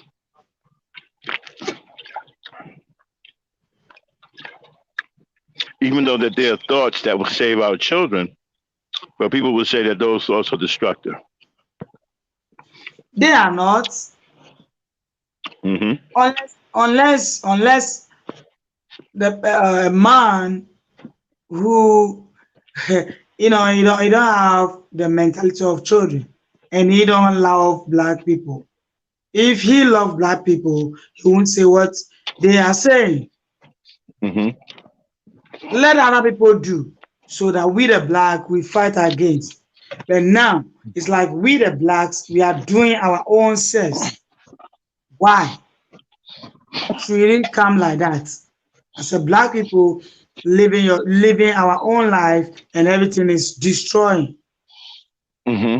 You can see in 1950 or 50s, 40s, all those things are not there. And you can see the mentality that time the black children or the black people have. You can see it. Hmm. They post all kind of pictures on social media for everybody to watch, and they destroy the children's mind. So now, if a child have a problem that she or he can share with the family, with the father or the mother in the house, because of this thing he have been already watching on YouTube, he will say, "Oh, I know it. I will not tell mama about it." Those are the things creating our children to being spoiled. Because firstly, I think when you have a problem or issue, you go straight to your father or your mom. Mama, this is what somebody told me, or this is what is happening. And your mama will tell you this and this and this. But now it's not there. All because our children have been watching everything on social media. Hmm. Okay. All right. And I got one. Sorry it took me so long. Was finding one with clothes that was a problem. mm, Yeah. This is the AI. It's not even considered a doll. It's called a sex bot. you see, you see all these pictures. If you have a young girl under 15 years watching this kind of picture, what would you think your daughter will be? What will you Hmm. think your son will be? Will he be a good son for you? Will she be a good daughter for you? She will not. She will just tell you, Mama, this is the nice dress. I want to sew some and work. Or I want to go and buy some and work. You see the kind of thing they show them, and we the children, we don't know. We think all we need is like walking around and we will be shouting, Hmm. doing nothing. Instead of us to walk around and say, hey, we have to save black children. We have to save black children. Those are the things we have to use it to walk around. If you feel your back, your soundboard, your cars, we have to write it on it so that every black children will see it and read. That's a mentality they put it in the blacks so that we will hate ourselves. And you see, those things are creating confusion and the blacks are hating themselves.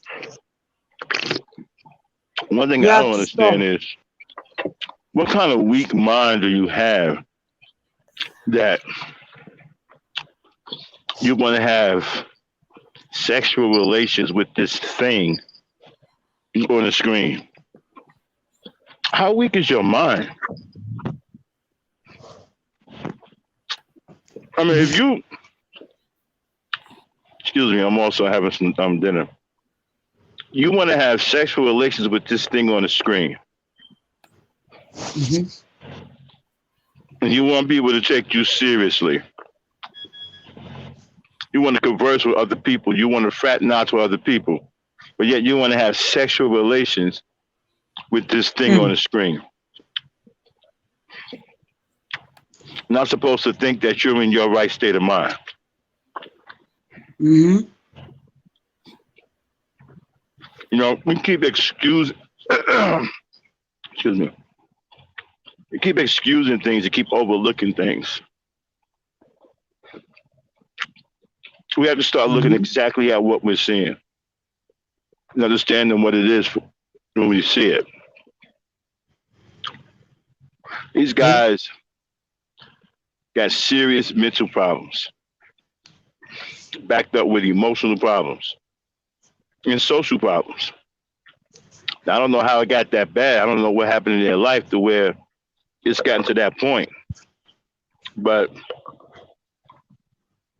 many of them shouldn't be walking around in society without a handler or without some security because there's no telling what they may do. I can't trust a person who wants to have sexual relations with something that's not even alive. Mhm. These aren't Yeah. look, look. Yeah, and all you got are white ones. I think the black ones are the rubber dolls, Yeah. but the white ones are the sex bots.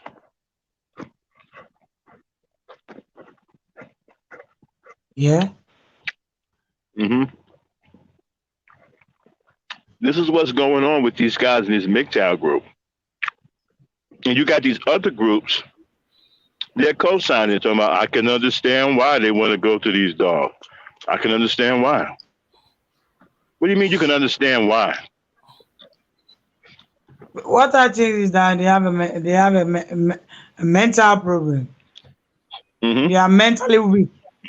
They have a Yeah. mental problem. They are mentally weak, Mm-hmm. and they just want to show up and see, hey, here are we. We knew when we post these things, the black people will be watching, or the black children will be watching. Mm-hmm. Why? They use it to lie to the blacks. And we, the blacks, we have to shine our eye and knew what is going on so that we won't fall in them or we won't fall to what they are doing. But now it's like the we the blacks are carrying their work that they have to do. We are already on it. Mm-hmm. Why, as a black person, should we do that? Because a black person shouldn't say, "Hey, this is what I have to do." Why will you go on social media and watch this kind of picture? Don't you have a black beautiful woman? Don't you have it? And can't you approach your woman to talk to your woman that, hey, I love you as a black man? Can't you do that? No, because they frown on love towards black women. Remember, they Yes, say that I you are a remember. simp. Right, Because they hate the women and they want to be with the men. right. Well, I said before on my podcast that they are jealous of black women and they are competing with black women for the love of black men. Yeah. Sorry. I've said that several times. They're competing with black women for the love and company and intimacy of black men. Oh, Matt. Yeah. Yeah. I found some updates. They got some trans dolls now. So if you gay on the download, you can Hey, get you Dame, that. Dame, why don't you just take a break, okay? Okay. You're coughing pretty bad there. You okay?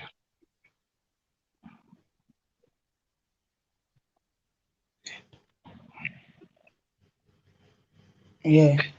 Yeah. So, like I was saying, right, Abena. So, But what I was thinking is that when we raise uh, a flag on them, I think they're going to put a stop to it. When all the hmm blacks we raise a flag on them, I think they're going to put a stop to what they are doing. Yeah. well, that's going to require black people doing something together. Unity and stop Mm-hmm. embracing this stuff. You know, Yeah. like I said, you got guys who are co-signing this stuff, talking about I understand what they mean, I understand where they're coming from. What do you mean you understand what they mean? I don't understand any man that doesn't like a woman, especially a black one. You don't like a black woman. I don't. First of all, if you come to me talking about, yeah, man, I'm through with women, well, we don't have nothing to talk about. I'm gonna keep it moving. I don't. You've just become invisible to me. Why you not okay with the women? Do Right. the I mean, women as have soon a as problem? yeah, as soon as I hear some more crazy stuff like I'm through with women, I hate black women, I don't like black women, I'm gonna be like, I don't have nothing to, we're done. You've just become a ghost. You've just become invisible. I don't even want to talk. Ain't nothing to talk about. I Hmm. said this before on my podcast. If you hate black women, you hate black people. Yeah. Yeah. And the thing about it is, we have to really understand what the enemy is. A lot of these guys who are pacifying us, Some of these guys got names that people like. Well, they're the main ones. They're the main ones who are brainwashing you, getting you to go along with this stuff, getting you to go along with these guys, telling you that they're our brothers. These aren't our these are no brothers of ours. These aren't our people. They have clearly taken up a side against us. They're out to destroy our children. They're out to destroy us just like Yeah. white supremacy. It's the same thing. They're no different again than the Ku Klux Klan.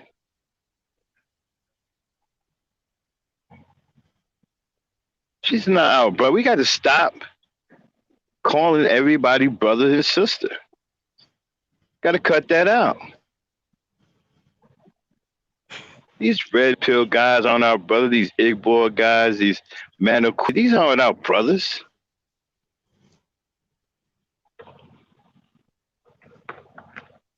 What brother would tell you to hate your own mother? Mm. I seen a Hmm. podcast, a panel full of these dudes talking about hating their mothers and how much they hate their mothers,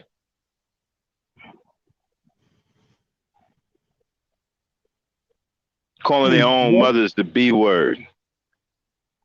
So my well, she's acting like a B. I'm gonna call her a B. I could never call my mother something like that, even if she was in the wrong.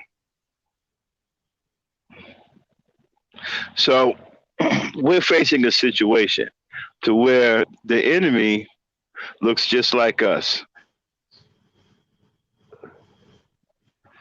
That's the Oh. enemy right now, black people, other black people. Hmm. It is. Look at what we're look at what we're dealing with within our own society.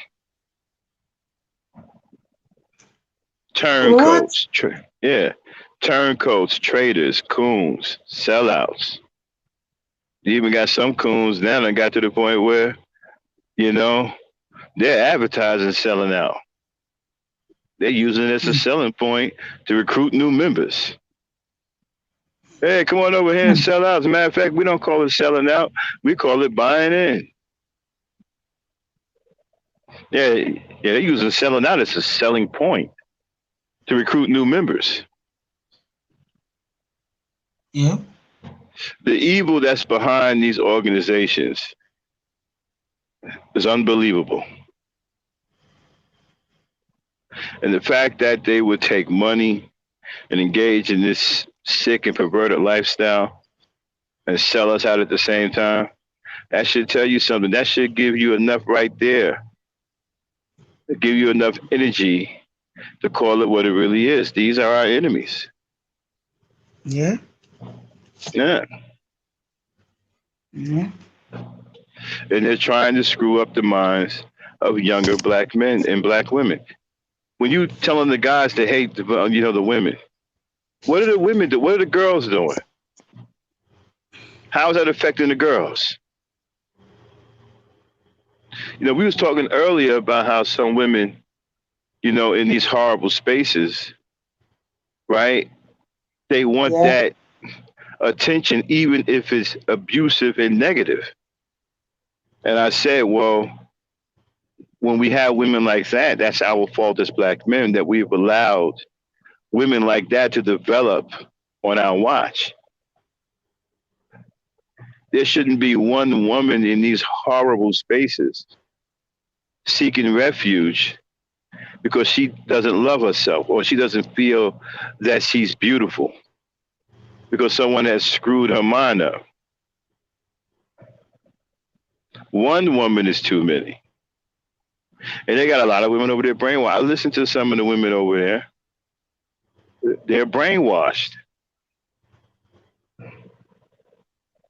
You know? Yeah. Holding women accountable is such a joke. You know what? Let's talk about that. Accountability, right? Okay. Let's talk about that. So, Dave,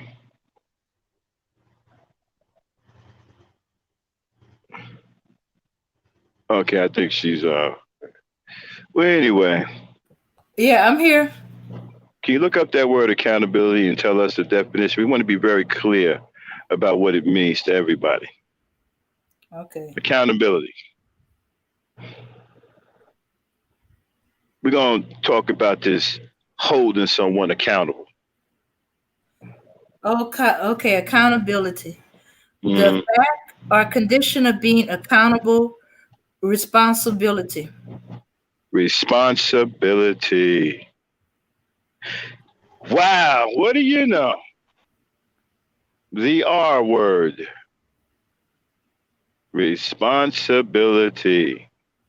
Well, you know that disqualifies the black man from accountability, doesn't it?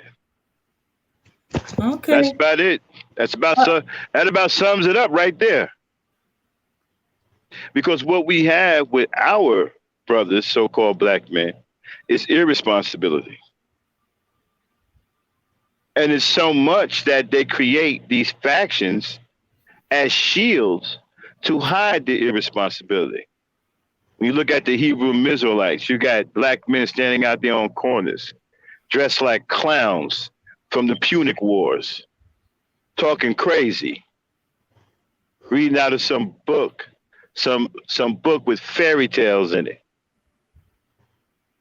trying to brainwash people, telling you the same thing, right? They're telling you the same thing that the racist white people told you when they put you in slavery. Oh, but they're just saying it in so many different words, right? Oh, wait till the hereafter and you're going to get all your rewards. That's what they told the slaves, right? Back then, in so many words. Well, the Hebrew Israelites, they're doing the same thing. They're out there on these corners in broad daylight talking about the white man is going to be licking your boots when God comes back. So I'm assuming when God comes back, that's going to be the hereafter, right? So the white man is going to be licking your boots and he's going to be your slave. So apparently these brothers think that they're going to have mansions and yachts and motorhomes and slaves after they die. So they're selling you some pipe dream in the hereafter, just like the slave masters sold it to the slaves because they felt some kind of guilt about brutalizing these people. And they said, oh, well, don't you worry about it. You take all of the suffering you can take right here on earth, you're going to get your reward in heaven. Well, what's different from that than what the Hebrew Israelites are selling? They selling the same dream. And they didn't have the nerve to talk about their working in the community. Working in the community doing what? Brainwashing people? What are you doing in the community? They stand on the corner and they preach this garbage and they say that they don't like the white man, but I can't tell because when they're up there calling the white man this and that, as soon as a black woman come by, all of a sudden all this super rage comes out, calling the black woman a devil and she's a destructor. She can't be trusted. Wait a minute. Why she can't be trusted? What happened to the white? Are you the black woman didn't put you in slavery? Why she can't be trusted? The people that they You put you into slavery, you always trust right, them. right. You didn't say that beast can't be trusted. I mean, you called him all kinds of names and barked at him, but as soon as the black woman came by, oh man, all bets were off. She's the devil himself. She she's terrible. She can't be trusted. Really? Well, if you say you believe in God or believe in the Most High, why would He create something for you that was pure evil and you couldn't trust? And if that was the case, why would you mess with her I don't know, maybe that's the cause of homosexuality, right?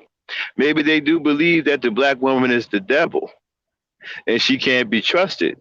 So they figure that they'll go and intimately be with other men.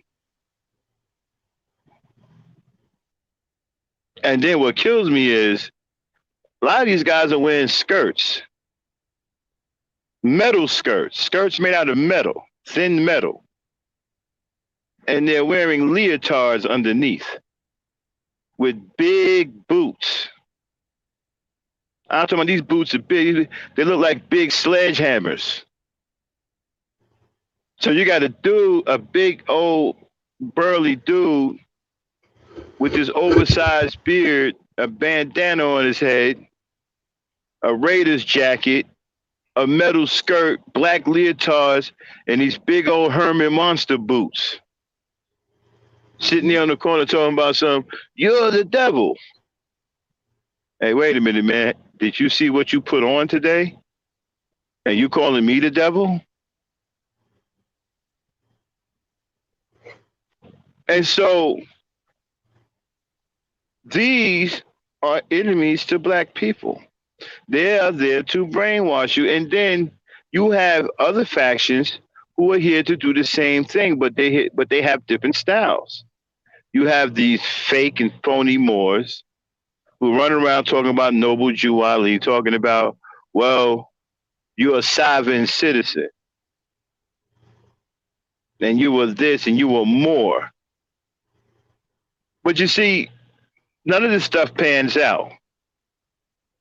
Let's talk reality here. None of these groups have any power to do anything or to change anything. That's it. They don't change anything. That's why they debate all the time. It's kind of like a dog chasing his tail around and around. So you ever see a dog go into a frenzy because the tip of their tail is itching and they can't get to it? And so they start running around in the circle trying to bite the end of their tail because it's itching so bad.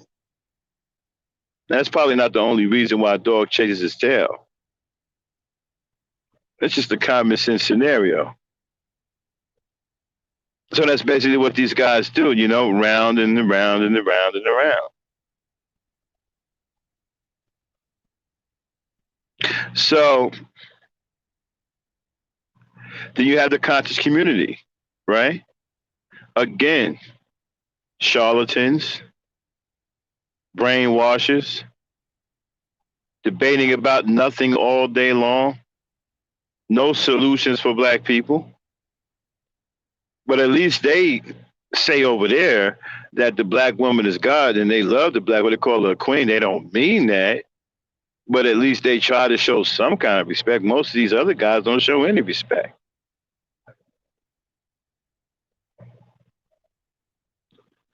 And so this is where we're at. We have all of these factions, and they're all irresponsible.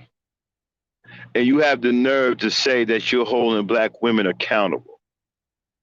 And whatever faction that the stragglers aren't in, they create their own little groups. You can't hold black women. You can't hold anyone accountable for anything because you're not accountable. The black man is irresponsible at best. Maybe we don't want to talk about what he is at worst, right? Because the irresponsibility is already causing enough destruction. You have the nerve to sit up here talking about you trying to hold black women accountable. Accountable for what? What have they done? They didn't put you in slavery. They didn't take your manhood. They're not the reason why you're walking around here afraid to death to deal with this beast. That's not their fault. It's not their fault you're a coward. It's not their fault that you're too afraid to fight for your women and children, fight for your people. Black women ain't got nothing to do with that. That's all on you, partner.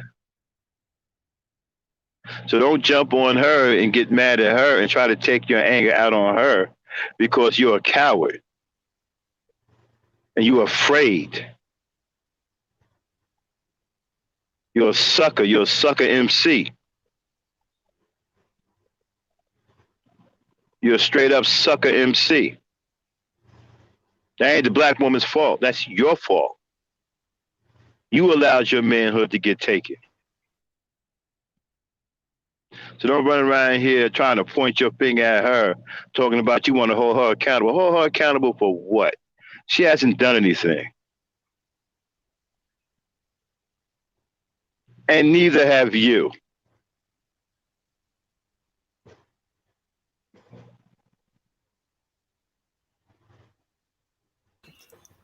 I'm Okay. Oh, I'm sorry, Max. I thought you was through. no, go Abner ahead, Dave. and Yeah, I'm here. want to introduce Bella B. She's Hey, Bella. Hello. Good evening, my good folks. What's going on? Nothing. Okay. Nothing. Looks like this is a ladies' thing. This is a ladies' night. All right. I'm going to see my way out. You ladies enjoy yourself. Have a good night. all right.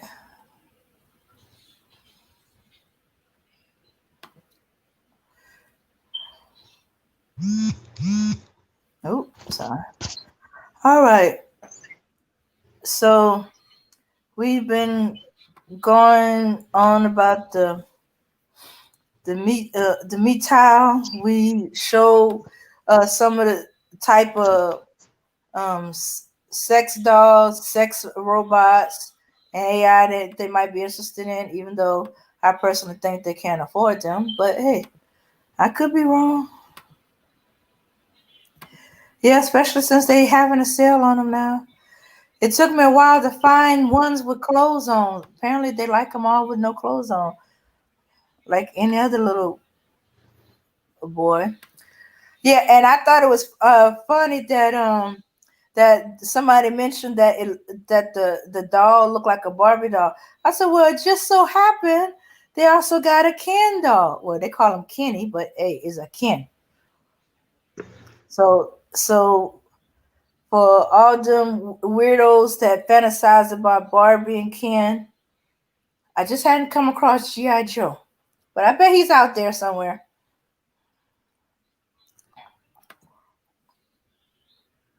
Mhm. Yeah, pretty much.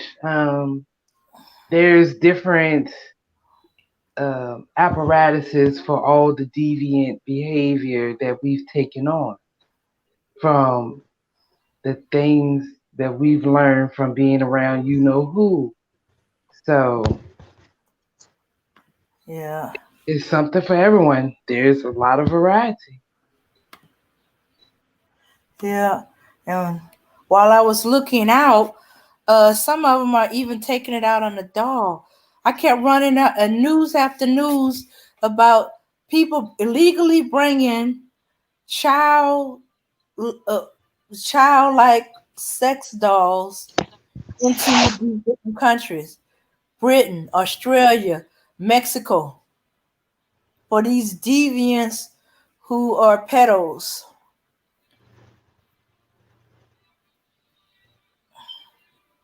I believe it. Like I said, deviant behavior is learned, and we subscribe to it. Unfortunately, a lot of us subscribe to it wholeheartedly. Like, refuse to take a step back and see things for what they really are, and understand that a lot of the things we do and we say about each other is by design, and it was learned. We learned this. We learned to hate ourselves. We learned to hate each other, and we do a lot of victim blaming. And we don't understand that a lot of our plight, whoever is carrying it on, it came from somewhere. And we don't take a step back and see that where we got it from. We can't fix a problem, and I think I can't stress this enough. We can't fix our problems if we don't step back and say why. Like, really say why. Why are we doing this? Why is this happening? Why are things the way they are? We always talking about what's going on, but nobody really talking about the why. And then when they are talking about the what that's going on, they're still not understanding that what is going on has a reason, has a premise or whatever. And when they explain it, it's not even an accurate why. It still goes back to victim blaming and blaming each other. When I mean, we might be still facilitating the same BS over and over and over again, but it's just like children. If you're brought up a certain way, more than likely that's how you're going to be. And we were conditioned in a certain way so that we're gonna be like that. It's automatic behavior. It's learned behavior. And nobody wants to get to the root of it. Everybody wants to talk about what's going on now.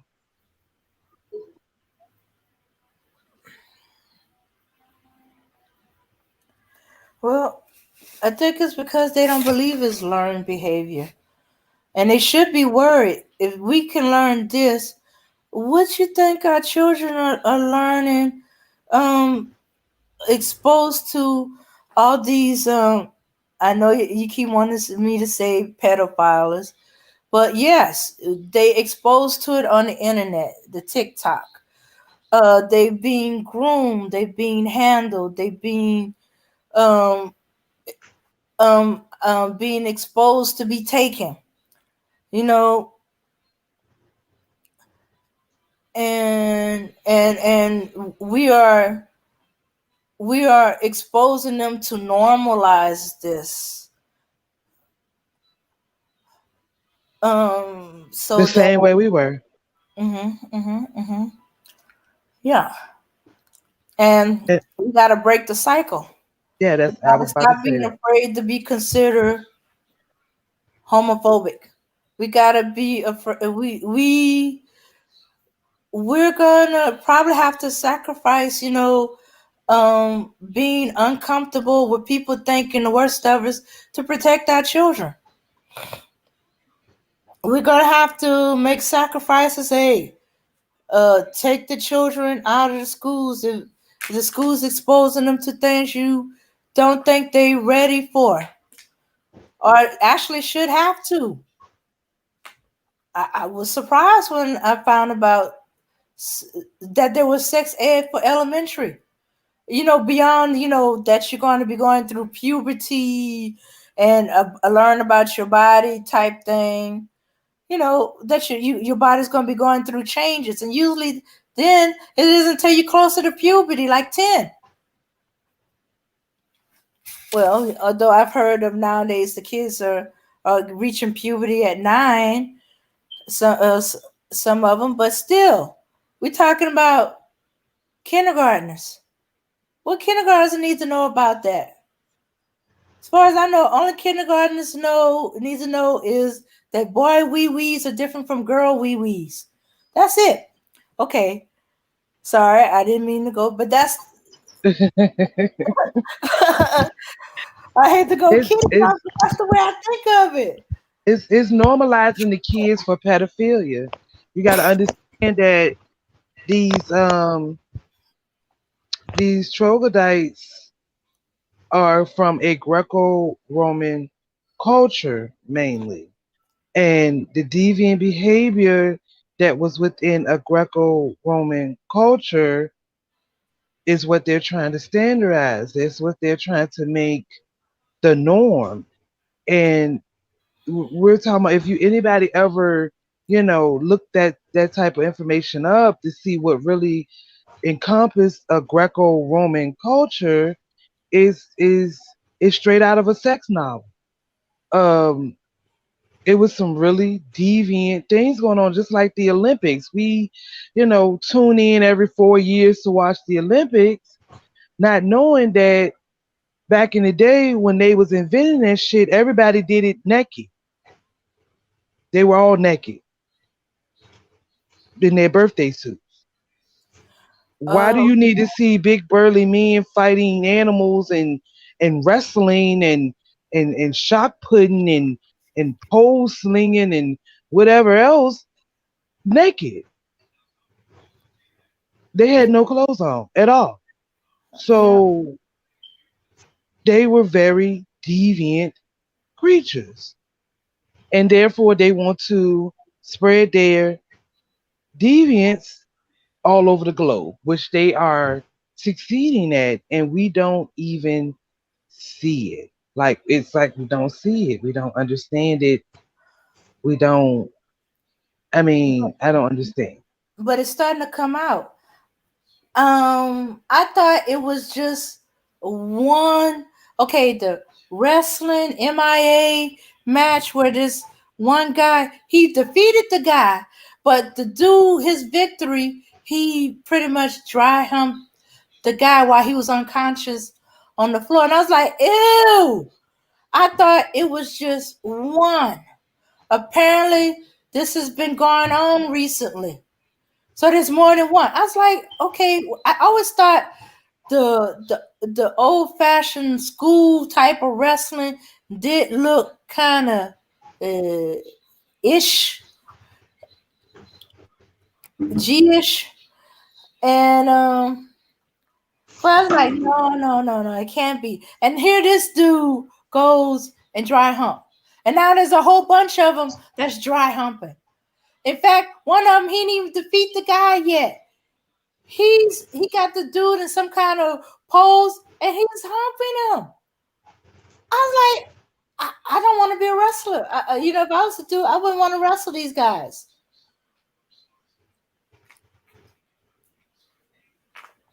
So so I'm shocked. So I'm like, all this stuff is starting to come out. It probably was always there. The fact when I felt it was kind of ish, but I ignore it's a sport. Of course not. No, no, it's just a coincidence. But wrestling did come from the Greco-Roman. And that's a symbol of demasculation. Like you've defeated him, I've made you my bitch. Now I'm gonna hump you and do what I want with you. It's symbolism. All of this, a lot of this shit, we look past the symbolism, and that's symbolism.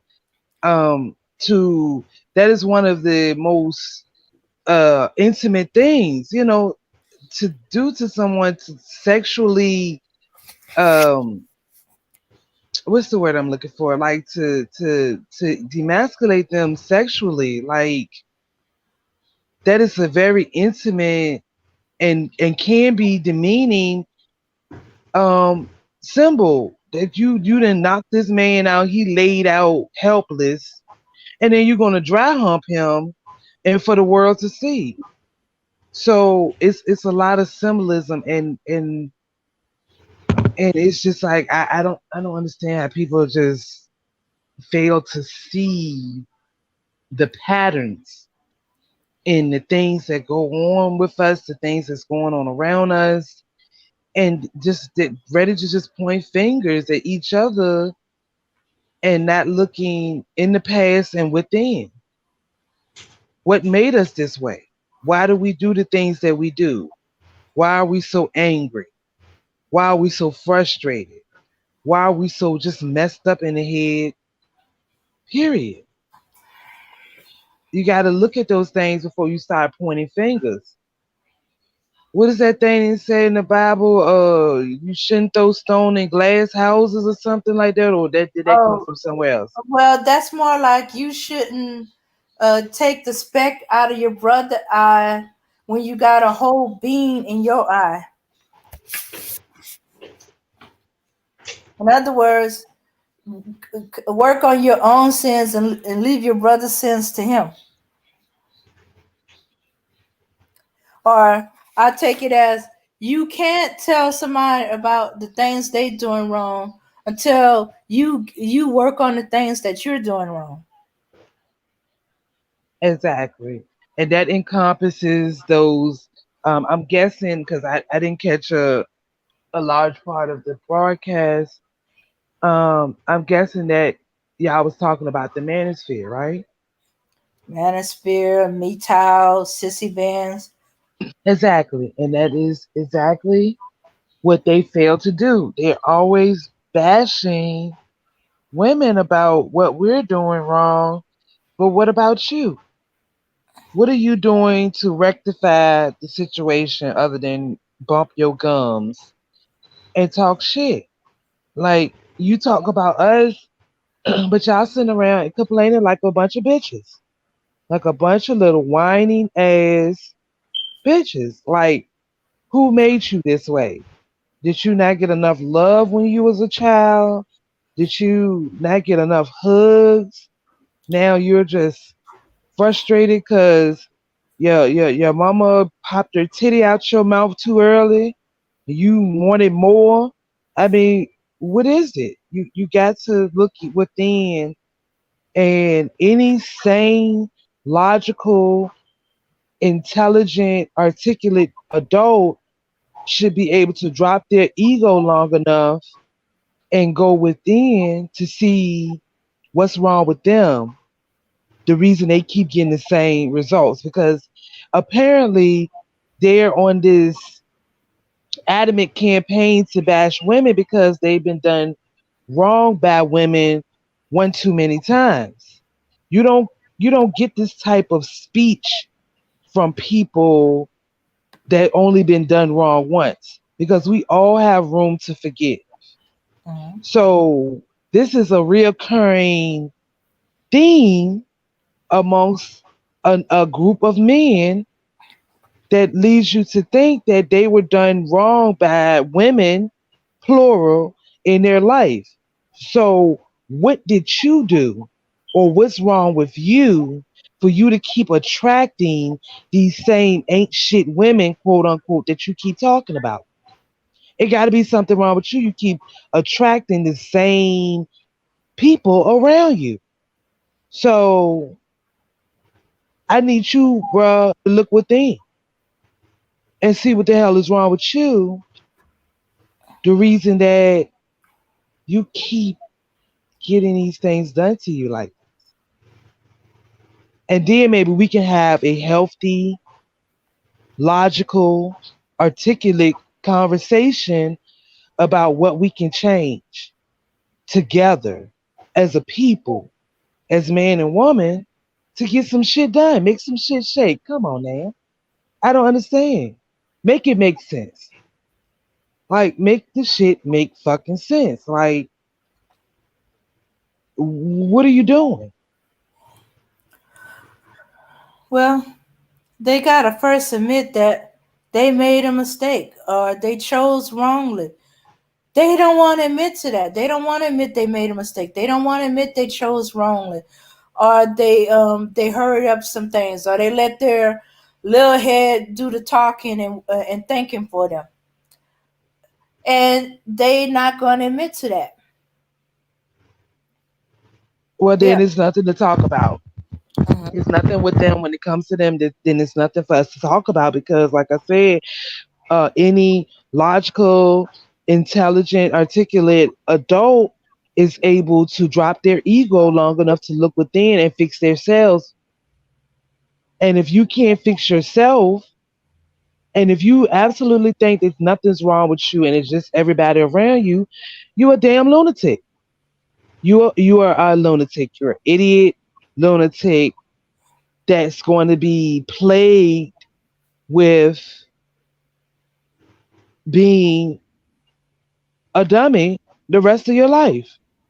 Like, seriously, that's exactly what it's going to be. I mean, it's no sugarcoating that shit. We're getting too old to be, you know, sugarcoating shit. But my problem is, it seems that they're attracting the younger generation to their bullshit. From my understanding, a lot of their followers is younger adults.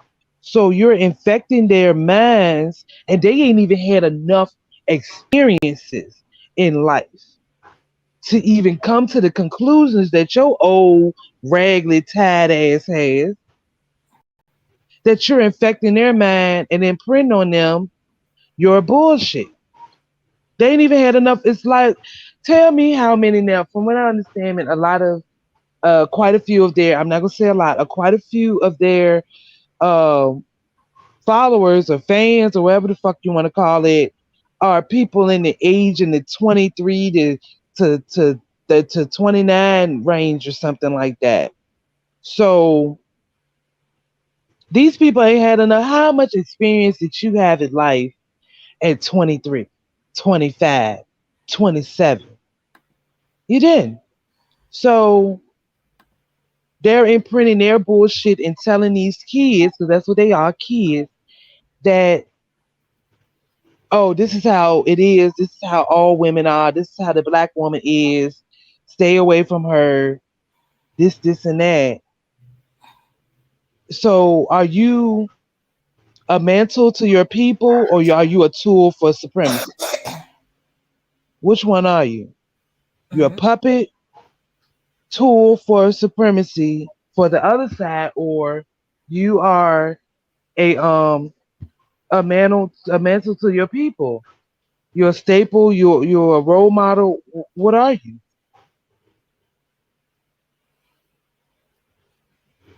So I just can't. I have no respect for people like that.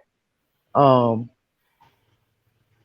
as y'all know, I am pro-black to the day that I die, but we have to look realistic because our enemy is not playing with us, and we can't play with each other. There's too much playing going on.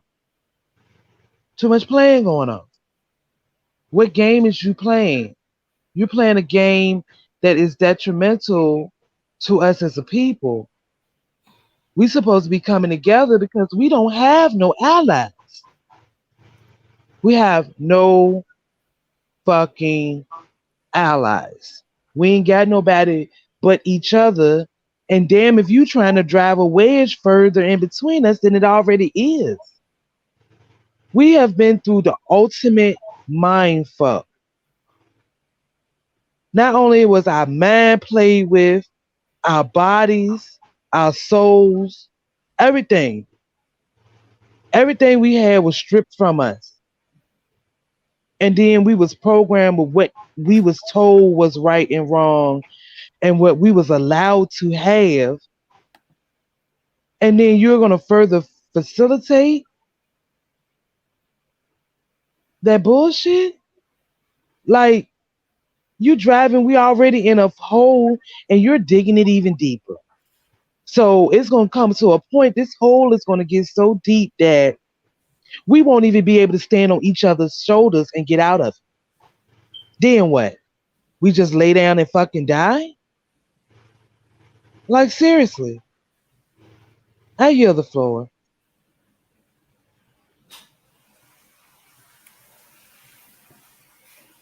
Mhm. Well, what's that noise?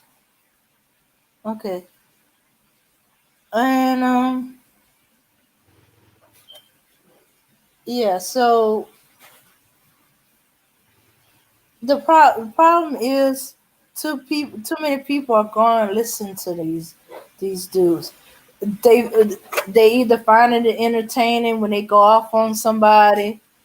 They being nosy is for the drama, and you're unknowingly helping them along. I can understand you new to YouTube and you mistakenly go to one of these channels and you start watching. Okay, they seem interesting, and in the beginning they do seem interesting. Look like they're talking about some real stuff, and then once you realize they full of crap, they talking bullshit, and they use an excuse to go in. They telling all kind of wrong. Why you still there? Because that then it don't become entertainment no more. Now is these dudes are for real. It's starting to bleed into the real world. It used to be just this stuff was in YouTube. I ain't never heard of this stuff, and it's coming out in sales. You know, shoes. I was like, yeah, what is the heck is an incel? What's a me towel? Well, I kept calling them me tools, and and Manosphere, Red Pill. I remember going on through YouTube, asking, "What the heck is this? And what is that?" And at first, it seemed kind of harmless, red pill, saying to learn the truth. But I didn't ask the question, the truth of what? And then to start hearing some of them in their place saying the truth about how women really are. What you mean how women really are? And I'm hearing this and that, and I was like, wait a minute, I ain't like that. I don't know any women like that. Where are you guys finding these women from? Exactly. It's how the women they know are. And Mm-hmm. you cannot label all black women the way you've interacted with women. That's what I'm saying. That's why I said that it leads me to believe the way they talk, their retort is like they've been done wrong one too many times. So you got to look within yourself to see why you keep attracting these quote unquote ain't shit women. Like it's a magnet. You like flies on shit. So that means that you're shit. So look within yourself and clean up that shit so that you will start attracting bees to honey instead of flies to shit. So, sir, I'm gonna need you to look within. Drop your ego, see what is wrong with you, and then fix it. There's somebody for everyone. And you just finding the everyone, but not the somebody for you. And I guarantee the way these men be talking is if one black woman gave them the time of the day, their whole tune would change. This is from a place of hurt and anger. They talk from a place of hurt and anger. And you can tell it. Their retort is hurt and they're angry.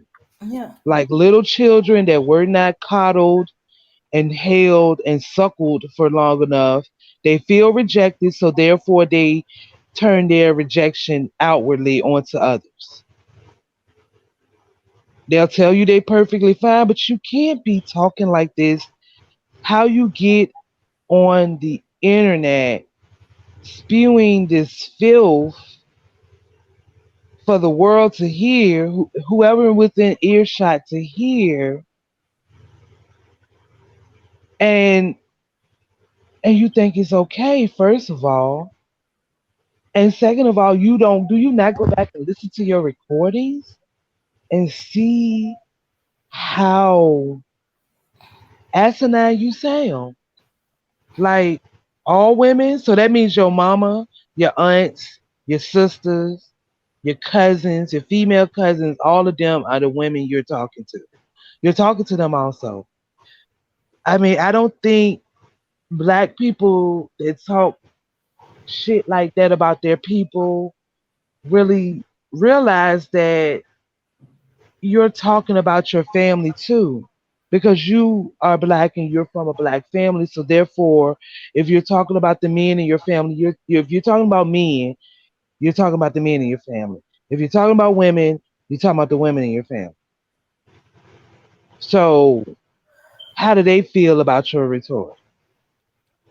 Would they agree, or you just become so cold and hardened from rejection that you just don't care? You just don't care. Set your grandma down and play one of your mid-toe or whatever they call themselves broadcasts. Sit your grandma down and play it for her. Grandma, I want you to hear something and see what she say about it. Shoes. Well, some of them, they will insist that that has nothing to do with the women in their family, and probably in their mind they don't. They're saying they talking about it, every woman except for the women in their family is no good. I've had one that I've seen one, had a conversation with one who felt that way. I tried to point it out to him. Look, when you say, you talking about the women you found. No, no, no, no, no. No, no, the women in my family wouldn't be doing this. They wouldn't be doing that. I like, wait a minute, you can't control none of my, no, no, none of the sisters, nieces, nephews. Oh, wait a minute. I'm sorry, I went nephew, nieces, and mama. None of that. I was like, God dang it, you know. And then there's one, they hard, and they'll be like, or they'll be like, well, maybe not this sister, but that one over there. They got one that they would point out, or some of them point out, say their mama. But I wonder if their family was right in front of them, or would they be saying that? Because some of them say, "Oh yes, yeah, I would," and my mama knows how I feel about her, and my sister knows. Blah. And I'm thinking, I don't think so. You saying that here? The sister's not right next to you, sitting in the room. I've seen them try to bring their girlfriends right next to them and say, but I ain't never seen them with their mama, their sisters, their nieces, female cousins, none of that. And so I think you're right. They're not saying that to the women in their family. They're claiming to, but just like they're claiming that they high value 6 figure niggas. Oops, dang it! I was trying to avoid that word. 6 figure men. That how do I know that's true? They're gonna flash their check stub across the screen so I can see. And that's Then my thing too. Go ahead. I'm fine. oh, and shoes, I wouldn't know that neither because I've only a couple of them know by their real name. So this is the thing. If Uh-huh. something is high value, it is sought after by a lot of people. That's the principles of supply and demand. Uh-huh. Um, if it's high value, most of the time, even when it comes to products, if a product costs a lot, it's not always about the quality of it. It's about the how exclusive it is. How easy it is to obtain. Um, so if they are so high value, you would think that women of all races probably would be falling all over it, but they're not. Because if they was, you wouldn't have time to be on the internet spewing your hate for women that look like the woman that birthed you. So that right there is a lie. You wouldn't have the time if you were so high value, you were such a catch. You wouldn't be on the internet spewing the bullshit that you spew. So that right there can be disputed right offhand. It's no way that you're high value because you will be sought after by many. And evidently, the way you talk, the bitterness, you're sought after by none. So you're not high value, you're trash.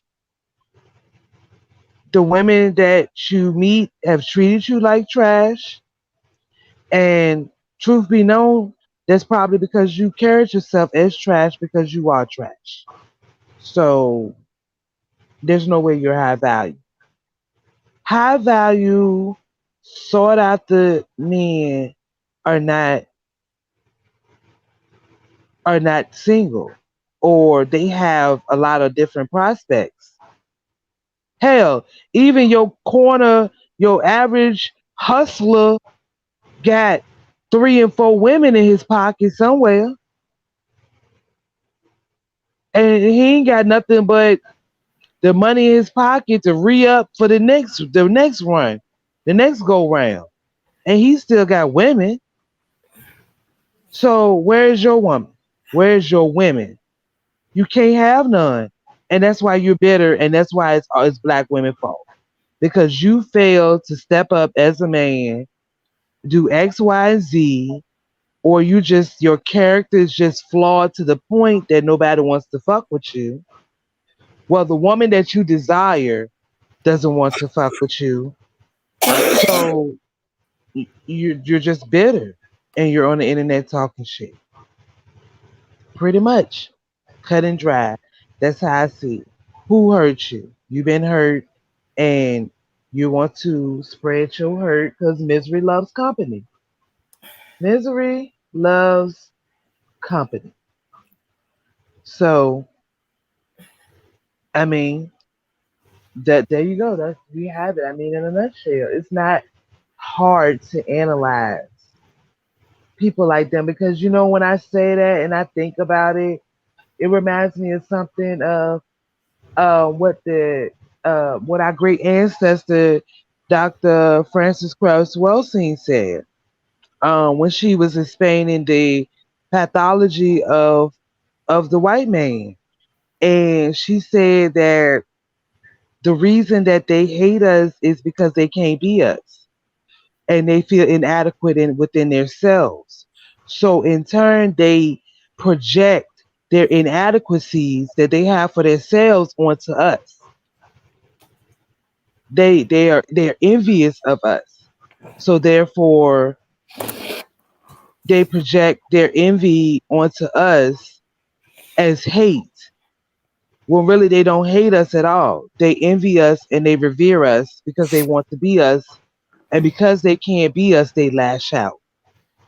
So it's them. You're a white man, as Frantz Fanon would say, black skin, white mask. You're a white man masquerading as a black one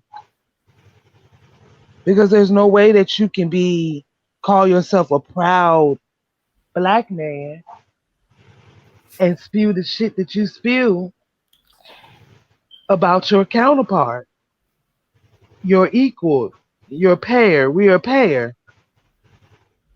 It's no way. So that's all I got to say about that. Well, well, they would say that that's the problem. She's choosing, she's choosing the the thug Negro instead of a good guy like me. Blah blah blah. And and that's why they saying they going to where they appreciate it, since they're not appreciated by black women. They going to these women of these other communities.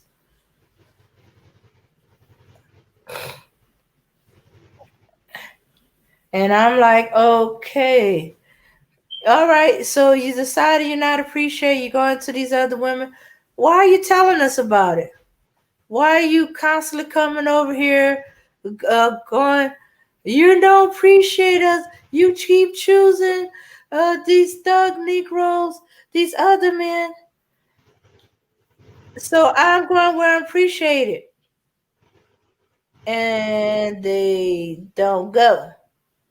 Or there might be one or two of them that go, but for the most part, they still lingering around saying, "I'm finna go." Finna go to what? White women, other women, what women? They finna go where? They they finna go to the pink ladies, the yellow ladies,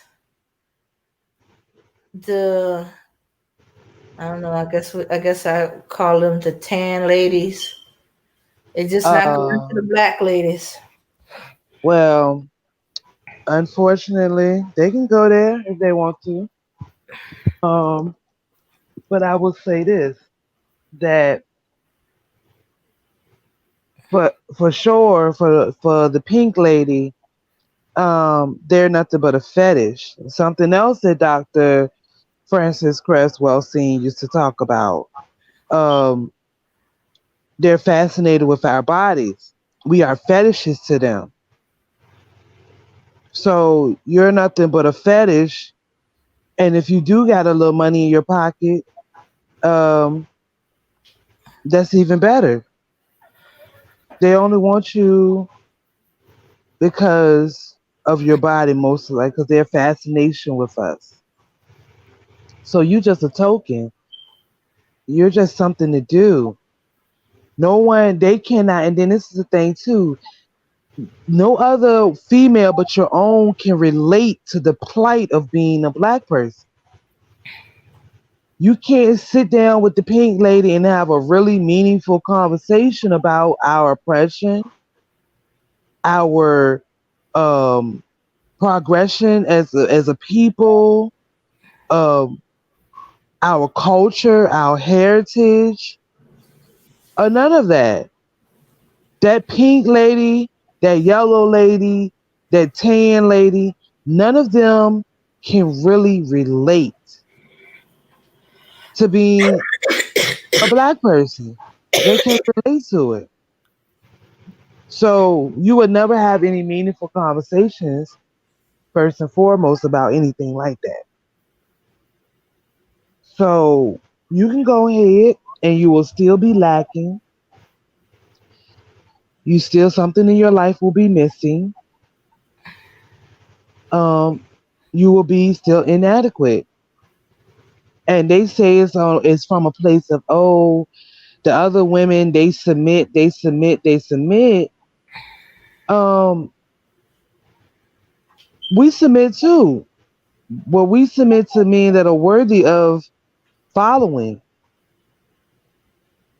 And because we've been through so many things as a people, as women, we're not going to take just any old treatment. And because of that, and you're too weak to step up to the plate, you cannot fault us for that.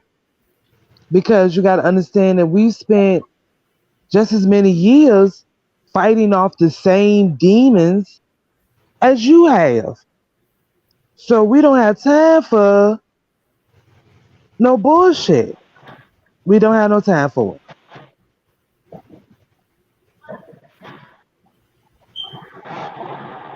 Okay. So, Max, you had something you wanted to ask?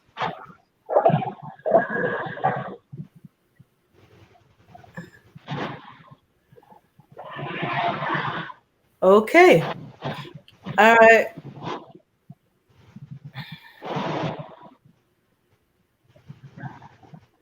Okay. Oh, okay. Let's see. Dr. Wells had talked about their extinction due to Yeah, black dang. male domination. Yes. Just check the Bobby chat. Oh, okay.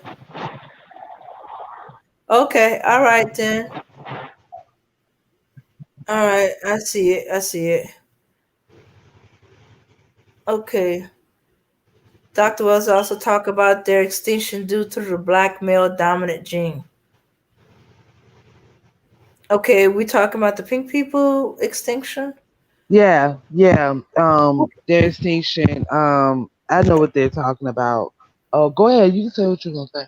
Okay, but from what I'm understanding, they trying to now use those black male dominant genes to shore up their own genes, um, to ensure their lines keep on going with maybe a drop or two of blood or genetic material.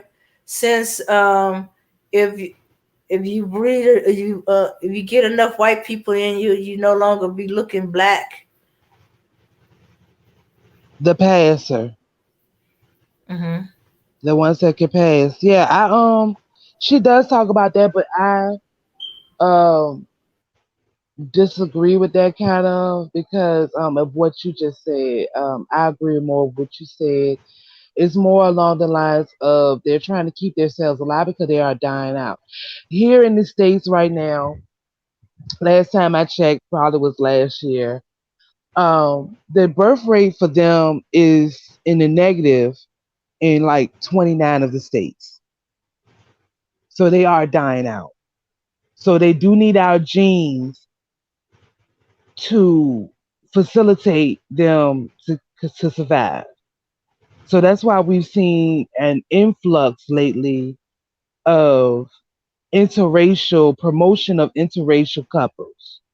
Like it's, I mean, all the ads, all the commercials, even the cartoons are pushing interracial dating because they know they're dying out. Because you got to understand that with them being an anomaly in I know I said that wrong, tongue tied. Anyway, in nature, nature will eventually fix itself, and this is nature fixing itself. It's trying to get rid of its mutations. Eventually, mutations die, and that's what they are. They are a mutation. They are recessive in nature, where we are the dominant creature. It, when it pertains to nature, I'm not saying we're the dominant over every creature, but we're dominant in nature. They are recessive. Everything that makes them is recession. And then the planet is warming back up, and we are sun loving creatures. We eat the sun. That's how we get the majority of the vitamin D that we get in our bodies through the sun. They can't do that. What do they do in the sun? They crackle and burn like crackling. They crisp up, they blister up. They can't stand in the sun and absorb it like we do. We literally eat the sun. Our bodies eat the sun, process it, make our vitamin D. That's where we get the majority of it. They are from cold natured place, but this is a sun loving tropical planet. So they're dying out. So they need us to reinforce their recessiveness in order to further their bloodlines. And you can learn about that. It's another book. I forgot the author's name, but Iceman Inheritance. Now that book is written by one of those passers, as you would say. And he passes so much that he says in his book that he don't even consider himself black because he would be under that one drop rule where he has a picture of himself on the back of his book and he looks like a white man, but his grandfather or his great grandfather was half black or something like that, and then the rest of the generations is littered with white folk. So he technically isn't a black person because that is not the that even though that's a dominant gene, it's not dominant in his recessive body. So they know what's happening to them, and they need us to facilitate it, and we're playing right into their hands with that interracial dating. Okay. All right. I want to thank non-swirl zone for the cash app. He had a question, but I don't want it just for Bella. Okay, let's see. Uh, okay. All right, here it is. How can you date and marry a non-black community person that treats you like, well, the S word, and hates you? You can, you can, but it's from a place of reverence and an inferiority complex that we have within ourselves. Um, we think that we've been taught that white is right, black is wrong, and there's a sort of a status symbol in this um, society. If you get you a white person, a white woman, or a white man, you done made it. Your credit score gonna magically go up. You're gonna have the big house with the picket fence. You're gonna have everything you ever dreamed of and was told what you should have in this life. So it's a sickness. Excuse me. I feel like it's a sickness whenever you can look at something that is not of you and find desire in it. I feel like you're sick. You have to have some sickness in you. How can you look at the offspring of your enemy and find desire in that and want to lay down with it. You got to be sick. No doubt. Okay. Avana, um, why do you think someone would date and marry a non-black community person that treats them like crap and hates them?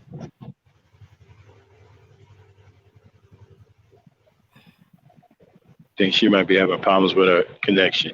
Okay. Well, you know what? I have an interesting question too. Right? Some of these guys think that if their Becky is contributing financially to the black community, then she should be accepted.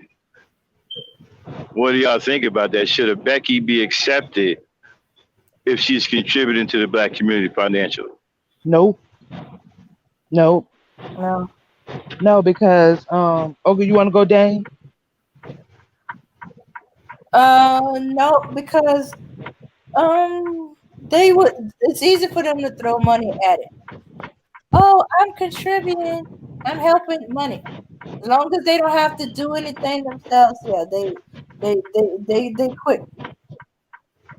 Yeah, so I'm a it's the same way as saying, I have black friends. You don't want to look as like you're racist. well. I want to take that a little further. The reason Hmm. that they can contribute is because they stolen everything that they have. They had a head start in life that we didn't have. So it's easy for you to give money and contribute when that those sort of things come easy to you. Y'all stole everything. Y'all stole riches. Y'all stole civilizations. Y'all stole ideas. Y'all stole inventions. Y'all have it. So you throwing a couple of dollars, whereas us, $100 might be a lot, but that's nothing to them because they stole everything that they had. They True, didn't true. have to. They don't really work for nothing that they have. They practice something called nepotism. Right, They look out for each other. They right. make sure that each other has their head start in life. They make Even you in it, work for what they have. exactly, and you have to work for the things that we have, which was stolen from us. We're working for something that was already owned to us and owed to us, and then that's the thing too. That it's owed to us. So anything they give to us is not a gift or generosity. You're just giving back some of the shit you stole. Hmm. I mean, that's pretty much what it is. It's like what they did to us is like we had a car and they stole it, and then they're making us pay to get our car back that they stole from us in the first place. Hmm. I have another thing too, right? I always wanted to get a black woman's take on this. Listen, I don't know if y'all remember a show that was on Netflix called Luke Cage, right? Played by this big black dude. Yeah, I You know know, what Luke. you're talking about. Yeah, Luke Cage is bulletproof and all that, right? I think the show's been canceled, but let me tell you what the actor said, right? The star of Luke Cage. He's married to a Becky or a Karen or whatever. Okay? And he said that she was there when he had nothing. She was there when he was down. She stuck with him through thick and thin. Now, as a black woman, when you hear a black man say something like that, how does that make you feel? What do you think about that? This is a black man that's praising this Becky because she supposedly had been there when he had nothing. She supposedly had been there when he was down. She supposedly had been there with him through thick and thin and never left his side. As if a black woman, as if black women haven't already been doing this, but that's another story. But so, what's your take on that? How, how do y'all feel about those comments made by a black man, and not just any black man? You're talking about a dark-skinned black man, a very masculine, manly, dark-skinned black man. Um, I think that I mean, I don't really feel no here because I've heard rhetoric like that before, like the stupidity in that, like you said, we've been doing that for years. Right. Uh, how many men like that didn't see their moms go without just to make sure they could have his kids? Mm-hmm. How many men, their dad lose their job and their mom pick up the slack? Like Mm-hmm. we're stuck with our men through thick and thin and worse bullshit. And even Um, put yourself in harm's way for black men. exactly, exactly. And then it's this thing. I can guarantee that Becky could afford to do that Mm-hmm. because she had money in the bank already and everything and whatever. Because if I'm not mistaken, the lady that he goes with is an executive at Netflix or something. She a show writer or something. She's something for. I'm sorry, I can't name. I'm sorry if I name dropped the network, but at that place where that show was, um, I do believe, if I'm not mistaken, somebody fact check it. I do believe that lady is some type of writer or something like that. So Mm-hmm. she didn't only make money. You didn't only make money with her. She made money off of you. Right. So what are we talking about here? Like, and then his show was canceled, and his show was canceled. You know why his show was canceled? Uh, You know, oh, no. because white people boycotted the show because they said it was reverse racism because it wasn't no white people on the show. See, that's the thing that black people fail to believe, but understand the the psychology of this enemy, these beasts, is that they feel like they can be welcome in our spaces, but we can't be welcome in theirs. How many shows are on TV that the cast is nothing but white people and you might have one black person? Hell, how many shows don't have no black people at all? Or if But they do black have a people, black person, it's a mixed black person. right? But black people don't sit. You see, and I hate to give these people credit. White people don't just sit back and allow things to happen. They take action. Black people, most black people don't. You see, when you have shows on TV that are all white, black people should be doing the same thing. They should be boycotting and complaining that this is racism, but they don't.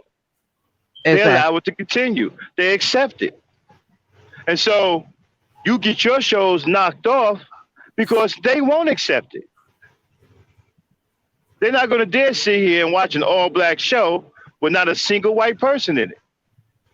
But you'll sit here and accept watching an all white show without a single black person in it. You won't get up and do anything. You won't boycott. You won't threaten not to support the network, right? When Monique was fighting against Netflix, some of the worst, embarrassing reactions came from black people that I've ever seen in my life. This woman is fighting the beast for her money, and you had black people making videos like it was their money, like they cared about the money that Netflix made. This black woman stood here on national television or radio and called for her black people to back her up.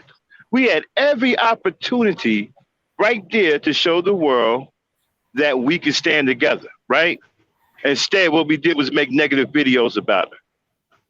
Had she been Chinese, Netflix would have been boycotted. Had she been Spanish, Netflix would have been boycotted. Had she been any other race, calling for that kind of backup from her people, Netflix would have been boycotted. But with black folks, they took the opportunity to exploit the situation in a selfish way and make negative videos about it. Oh, you're not relevant. Oh, when was the last time you was relevant? Oh, well, the white girl, she's funnier than you. This came from black people Mm. siding with Exactly. white people against Exactly. a black person. I blame integration. I blame integration. I blame the culture of inclusion multiculturalism.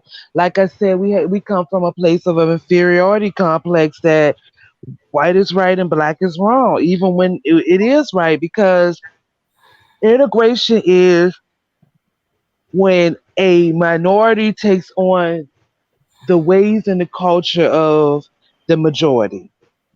And we have imprinted ourselves, they have imprinted on us, and we are in turn imprinting on them.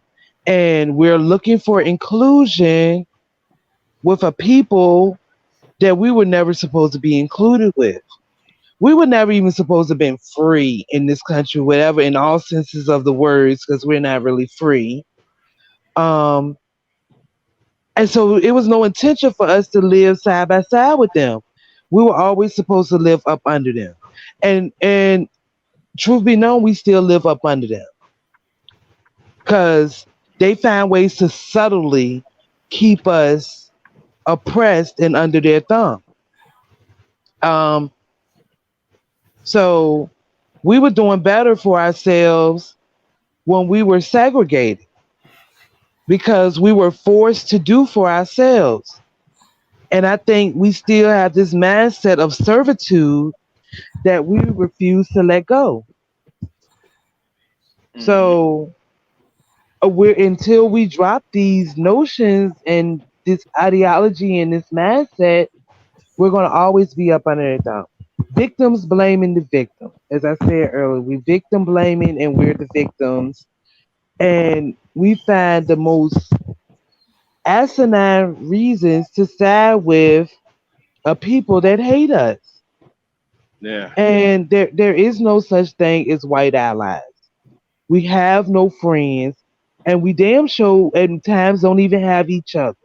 We are Nope. alone in this world, and it's like we don't see it. Nobody, we don't see it. I mean, the meritorious manumission is still having a devastating effect on black people. Even to the day, black people are selling out at the speed of light. I mean, I'm hearing guys saying now, well, I don't call it selling out, I call it buying in. They're selling out to young black men. You have older black men using selling out as a selling point to recruit black men into their ranks. That's where we are now. They're losing, selling out for an excuse to be weak and won't and not stand Yeah, up on their own 2 feet. It's another ploy in integration. They're using selling out as they're making it the new norm. Sell yeah, out so that you can get a crumb from Master Table yeah, because Master Crumbs taste oh so good instead of breaking your own fucking bread. Bake yeah, your own bread and you won't have to scrape at nobody else's crumbs. Point man. blank. So they rather eat crumbs off the floor at Master Feet than to get up off their ass and bake their own bread Right, because they're defeated. and I hear now they're developing an edible shoe polish. So I guess when they look at the shoe polish off of Master's boots, it won't taste so bad. Yeah, yeah, maybe so. You know, sop it up, get a couple of pieces, to pick a couple of pieces of them crumbs up off the floor, and sop that shoe polish up like great. You Like know what? seriously, I got all this pushback, right? When I said the black man today, not all black brothers now, but the black man today, most of these dudes today are nothing but sellouts. They're sellouts. They hate black women. They are effeminate and they love other men intimately. Love other men. And I said before, until somebody catches on to what I'm saying, that they're competing with black women for the love of black men. And now that you got the maniqueers out in full exposure, I wonder what people have to say now. I've been talking about this for a while now. I've been calling these guys homos and pedophiles for a while now. Now it's out in the open. One of their own just exposed himself in front of everybody. and said that he likes young feminine boys. It's a 45-year-old man. Hey, And people Yeah. still was trying not to hear it. They trying to say that it was men. Oh, he didn't say that, and they said no, he said it. And They so have to people talking point about, it out to drill it in their head. now hold on one second. The Hmm. problem I had with some of the comments I read, right? Well, Hmm. okay, well, he's a gay guy. I don't think anything's wrong with it. Whoa, whoa, whoa, whoa. This grown man, this 40-some-year-old man, said that he likes young, uh, feminine boys. Says, what's okay about that? You Greco-Roman see, culture. right? That's Yeah, what's yeah. You okay see, about it. right? You see, we got a problem with what's okay. We no longer understand what is okay. It's like the wrong things are right and the right things are wrong. And we keep excusing this stuff. Oh, I ain't got nobody. No, I don't like the culture, but I ain't got no problem with it. So how's it that you don't like it, but you don't have a problem with it? That don't make any sense to me. If you don't like it, you have a problem with it. So how is it that you don't? How is it that you both don't have a? Okay, I'm sorry. How is it that you both don't like it but don't have a problem with it? Continue on I-95. This is the kind of crap that's being spewed on these panels, Hmm. and it's screwing up. I'm worried. I'm concerned about the younger generation. I could care less about these old screwed up so and so's. I'm concerned with who they are influencing. A lot of those people in those chats, those 500, 600, 800, are young black males between 18 to 25. You understand what that is? That's our heartbeat. We don't have that in the next generation. We're done.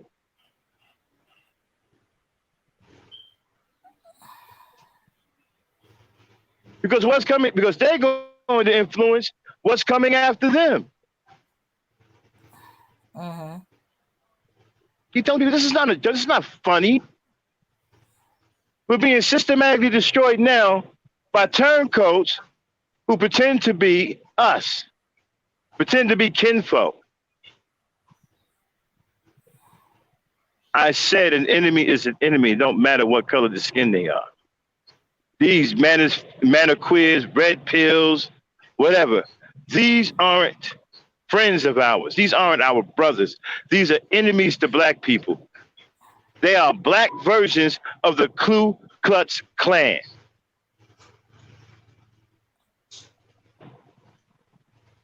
But I guess that's just too tough for people to deal with, right? That's too real for people to accept. Because everybody want to run around here and sugarcoat stuff and think that we live in a world with a sugar-coated topic.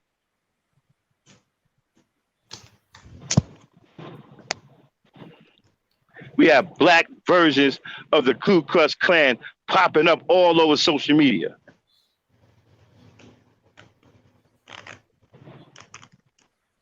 And we got black people calling them our brothers and sisters.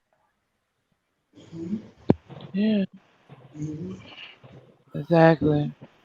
Well, It's they gave a clue when they said that the community could burn for all they care. Yeah.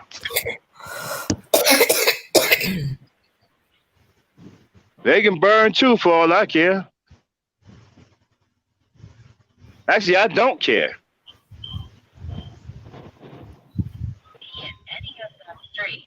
And it's so bad now the black woman don't even know who's what, when, where, and how. She's in a tough situation where she has to choose the best from the worst.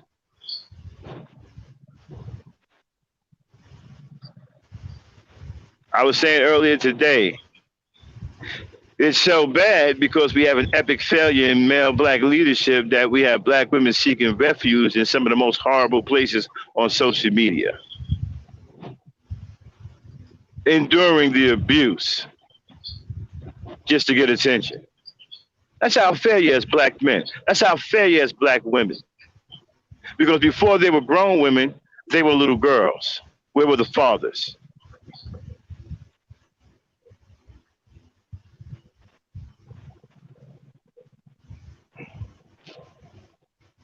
My bad, y'all. I didn't mean to commandeer ladies. Now, just sorry You about that. good. You good. Yeah, yeah, Yeah. yeah. But we gotta hear more voices like Max. That men do not do these things. They don't talk this way. They don't see black women this way. They don't hate the community. They trying to do everything they can to save the community, but they just individuals spread out across the country. hmm And they can only do so much. They the ones that stand up and say that black women are not all these things they say. They the ones that say we're not gonna let you get away with talking about a black woman like this. Or if you don't want to have nothing to do with the community, you consider the community a lost cause, go away and leave us to take care of things. Stop trying to undermine what we're trying to save or what we're trying to fix. Yeah. Keep Um. you, since you don't consider yourself part of the black community anymore, keep your mouth off the black community. And and as for the rest, hey, stop listening to these dudes. You're falling right along with them. You're being complicit. You're You know, they're predators. You know, they prey off of our community. They prey on our young boys. We had one of those fools up here on the platform calling himself SKC, Supreme King Coon. How about that for a name? Supreme King Coon, right? He said that these boys come to him. So they're preying off of our boys. They're laying and waiting and watching. So when Hmm. a boy goes astray from our community, they're there to brainwash these kids.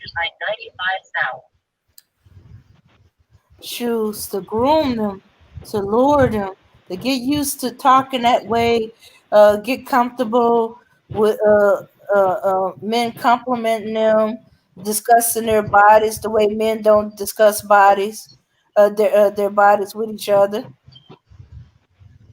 And See, then my thing, next thing you know, they got the see, boy bent over. when you have disgraces like Donovan Sharp, who sounds like a whole white boy, okay, and talking about white women all the time. My thing is, if you come to me and you tell me you don't like black women, we don't have nothing to talk about. The conversation is over. We have nothing to talk about. We have nothing to discuss. We have nothing in common. You don't like black women. That's the end of it for me.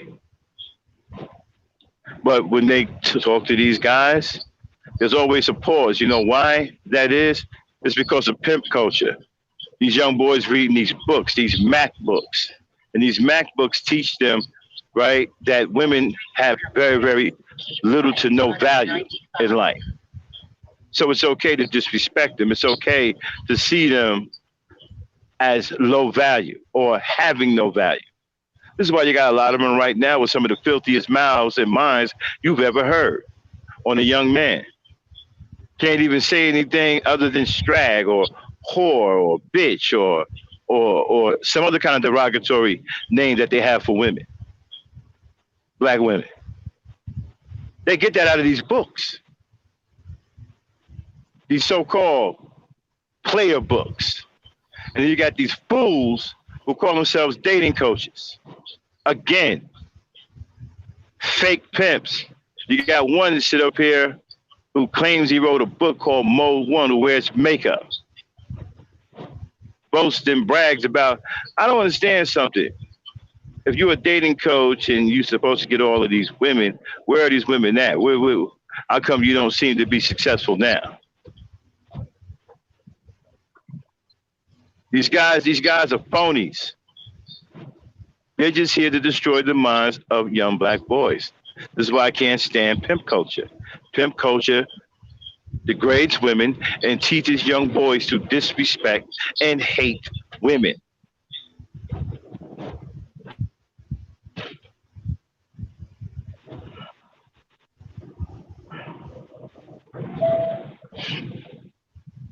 So I don't have no respect for dudes that have been talking about, yo, man, my daddy was a pimp. Like that's something cool.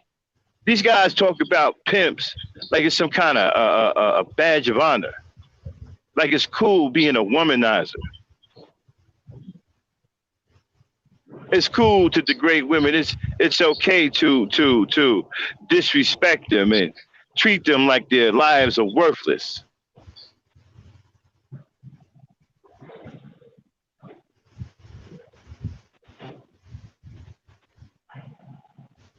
That's another enemy that we're fighting.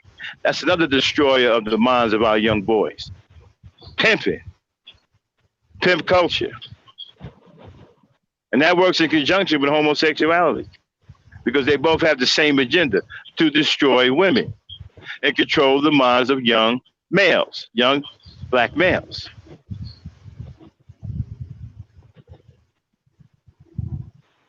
I yield the mic. Let me stop talking. Y'all go ahead.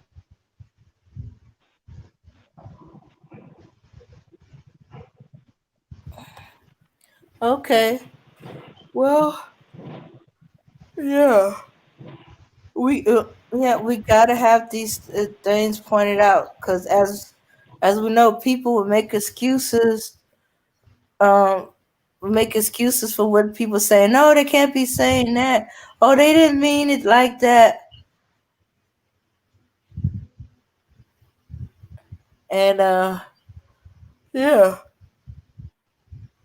cause I've been guilty of that because I couldn't believe that was so. I was like, or okay, maybe I can reason with this person. But no, no, I know you can't reason with them. They got their mind set. They're gonna believe what they want to believe. I'm just like, okay, then hush up about it. Not everybody agrees with you. Stop trying to twist these men. You know, or these young men. So I should say. Eh, okay, okay. Oh, y'all talking about songs of their like dads.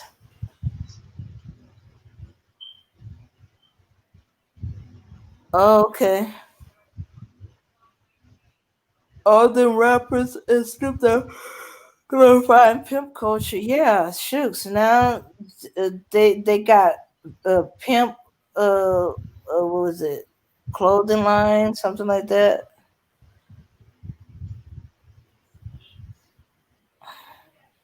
Macking.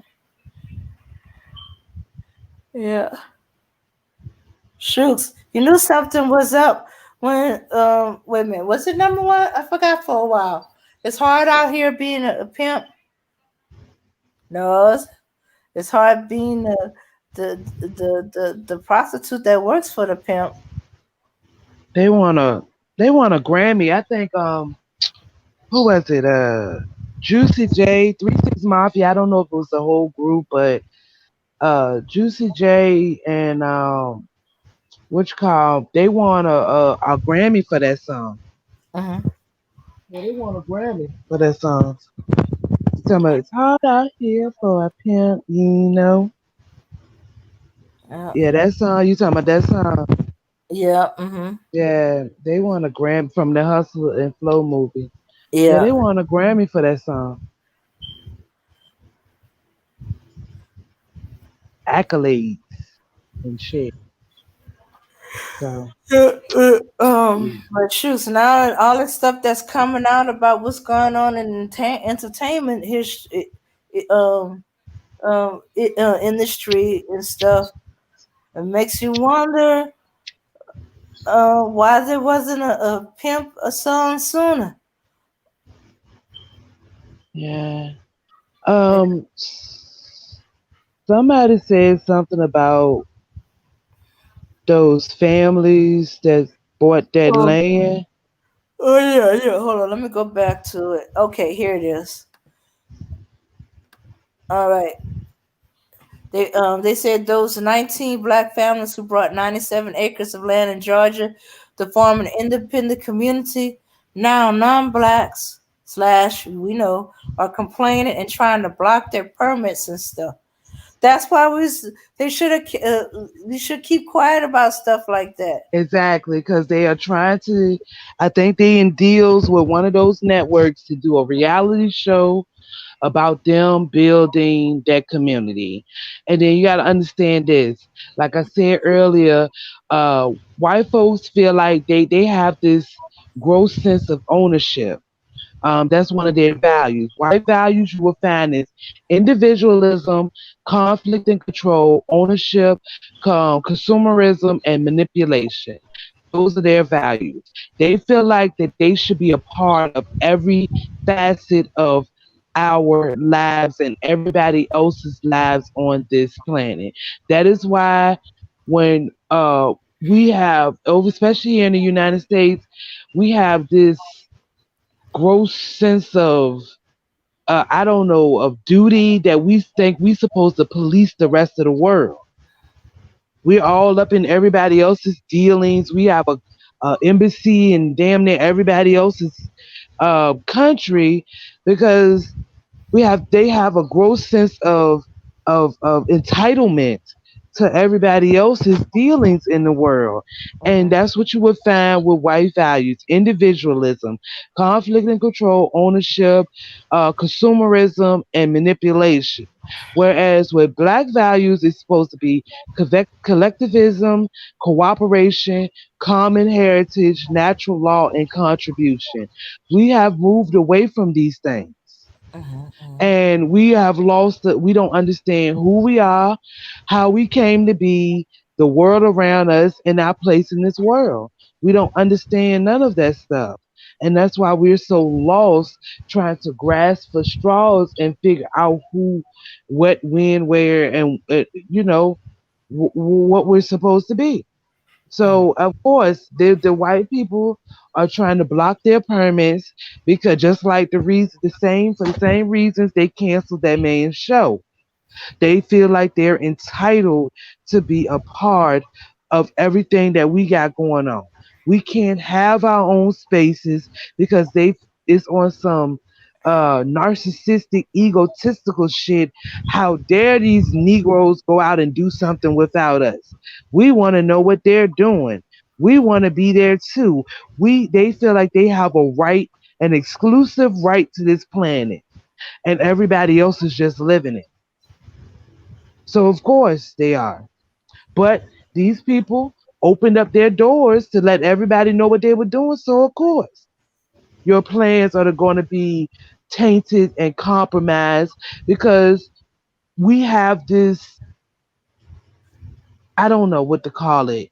Like, I don't understand. We have this, I don't know, this misled sense of inclusion that we have to prove that we are better or we are just as good, and we invite people into our spaces, into our safety zones, trying to prove that we are humane, we are just like everybody else, when it should be the other way around. Everybody else should be proving themselves to us. mhm. So until we understand and get that right, we're going to continue to be knocked down for every effort that we get. Look at what they did to Black Wall Street. They didn't do that because they just, oh well, we're gonna let them be, they on their side of the road and we're on our side of ours. They did that because they seen how well we were prospering, and they Mhm. were jealous. Yeah. They wanted us to be destitute and begging them, and we didn't have to. So they found a bullshit reason to Uh, burn our shit down and kill us because they feel like that they have exclusive rights to this planet and everything in it. The plants, the animals, and everything. How many species of animals have we lost in the last 100 years because of them? mhm. How many plants have been going into extinction because they cutting down the forest and burning the Amazon and all types of shit like that? They have this gross sense of entitlement that needs to be taken back a couple of pegs, but we're not willing to do that. So we're going to continue to have shit like Tulsa and them families in Georgia and everything happen. We're never going to have shit because we're too busy uh, trying to play into the illusion of inclusion.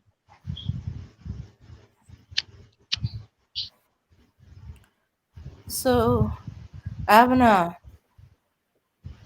do you have that issue in your country too, where the where your people is trying to include the white people in their community, embrace them, and be and all that, Abner? Oh, okay. She might be gone. Yeah, she Um, might still be froze. I don't know. Okay. Well, Yeah, yeah. Well, you see, yeah, you see. Also, the reason why they destroyed it is because uh they point out the lie that these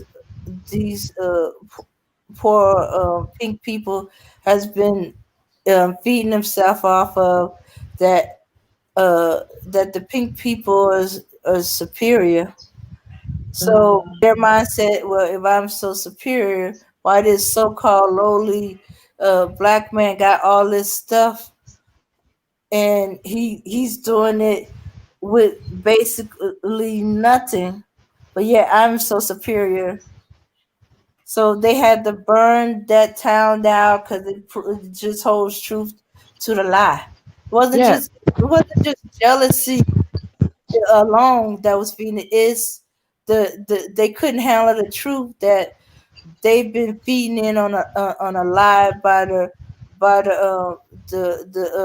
richer pink people, That's that it's better to be the poorest um pink person than the richest black person. But when reality comes in and you the poor is pink and you see the richest black, uh that lie don't can't is not true. that they're absolutely right, and that's still it's envy. It's still envy and jealousy because this is my thing. If you are superior, you will just shine and excel without any manipulation. And we have seen throughout history that they've sabotaged us at every facet that they can. They've sabotaged us in every area of life that they can. And this is my thing. If you're so superior, this is one of my things. If you're so superior, you wouldn't, and we're so inferior, you wouldn't have to do nothing to us to still shine through. You would have to do nothing because you're superior. This is your natural thing. This is your natural right. You do this with no effort. But we have seen that they've sabotaged and had to kill, plummet, rob the whole planet just to get their status. Whereas if they were superior, them just existing would have brought prosperity. And it didn't. And therefore, like you said, we put two sticks together and make a house, and it's better than theirs. And we have nothing. They have left us with nothing, and we still make ends meet. And that's the shit that burns them up the most. I think about us is because it's on some shit like I've taken everything from you, and us here in America, mainly, I've even taken your identity. I've taken your language. I've taken your culture. I've taken your identity. I've taken your birthrights. I've taken everything from you, and damn it, you just won't roll over and fucking die.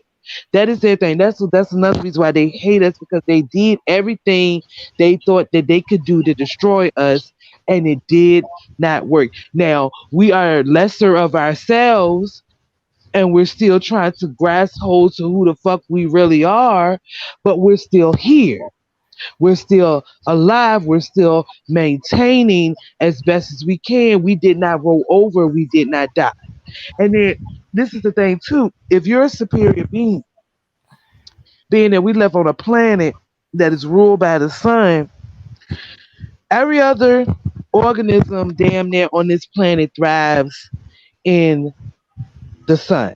Everything grows, everything flourishes in the sun, but what?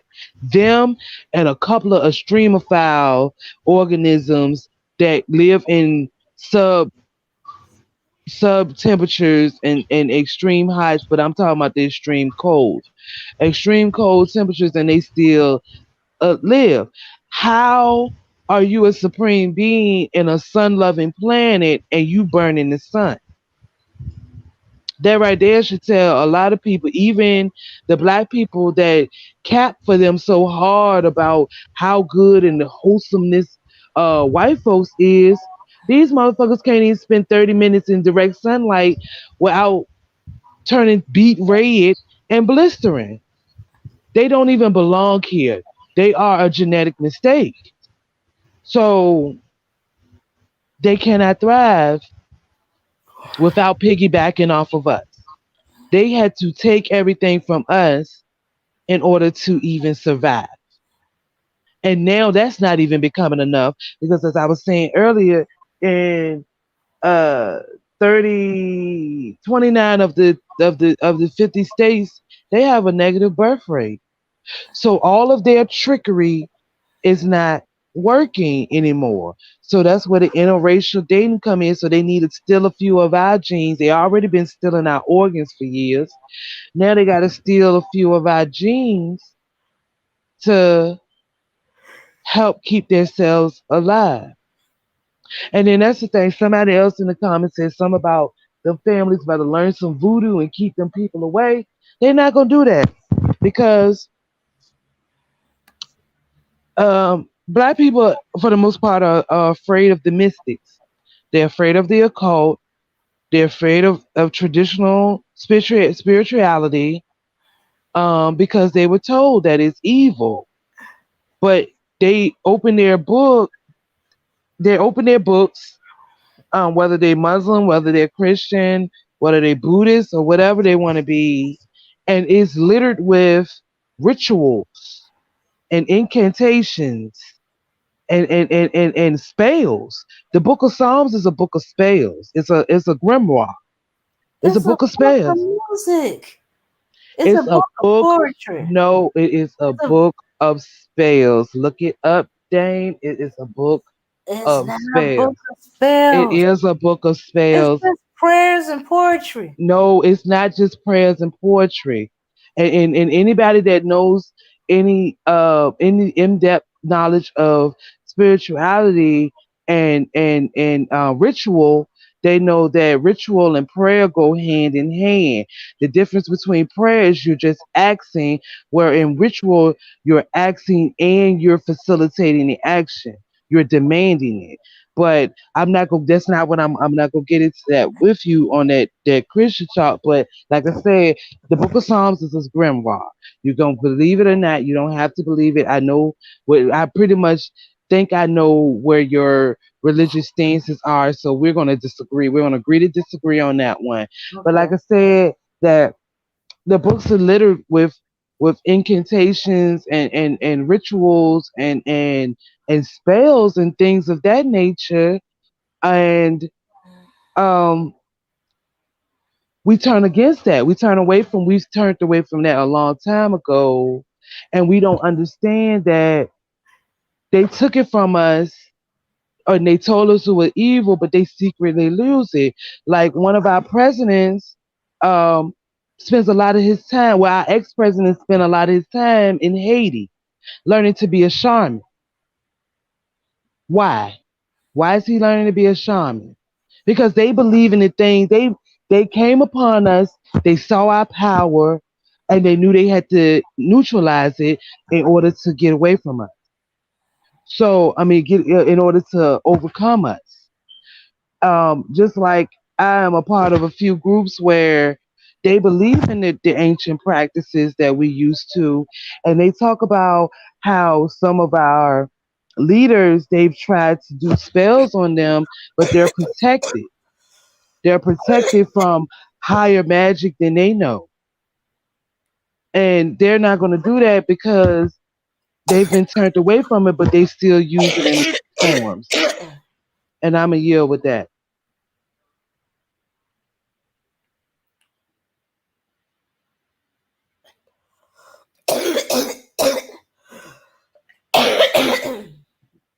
Look,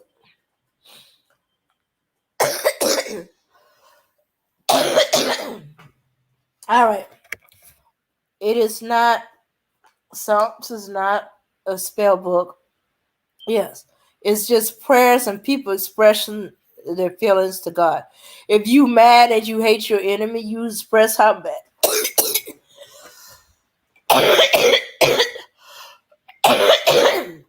how mad and you are, and how much you hate your enemy. Yeah, you might ask God to strike them down and all that other stuff. I've seen people do that. So let me ask you something. When you say that, let me ask you something. Do you think there's power in words? Mm. Yeah. Okay, so how do you not see that as a spell? As a I don't understand how you don't see that spell. I like I told you, Dame, look it up for yourself.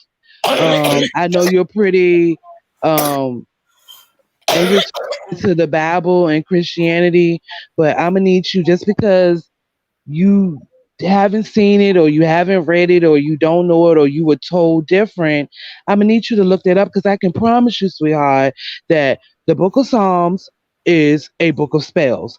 I can promise you that. I could bet money on that. So I'm gonna need you to drop now I'm not saying drop your religion, but um open your heart. That's what I'm gonna say. I'm gonna need you to open your heart and open your mind to something different. And I'm gonna need you to look into that for yourself. But the book of Psalms is a book of spells. I have a book here, I don't know where it's at the moment, that I have that it outlines it and breaks it down.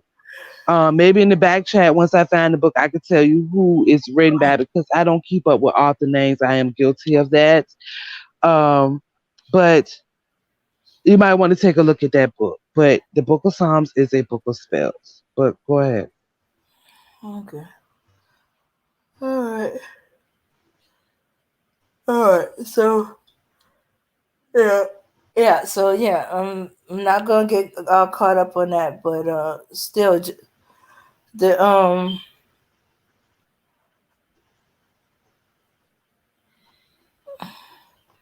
but just because they prayed about it, they talked about it, that don't mean all the time it was done.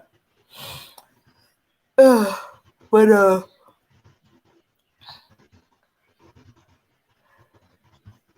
yeah, in that case, if every word was all powerful and intent um to be said would be done, there'd be a lot more stuff going on, or there'd be a lot more people keeping their mouth shut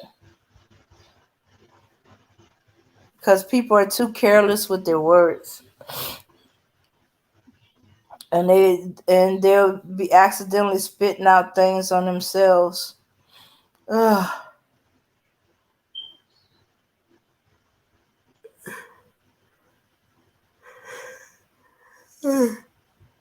Ugh. Okay, so yeah, that's another reason. Okay, reason why when you do stuff like that, where you want to create a community like that, you keep quiet because um the past ain't that far in the past, and they are notorious for trying to destroy black communities. And also, we're doing something away from white people.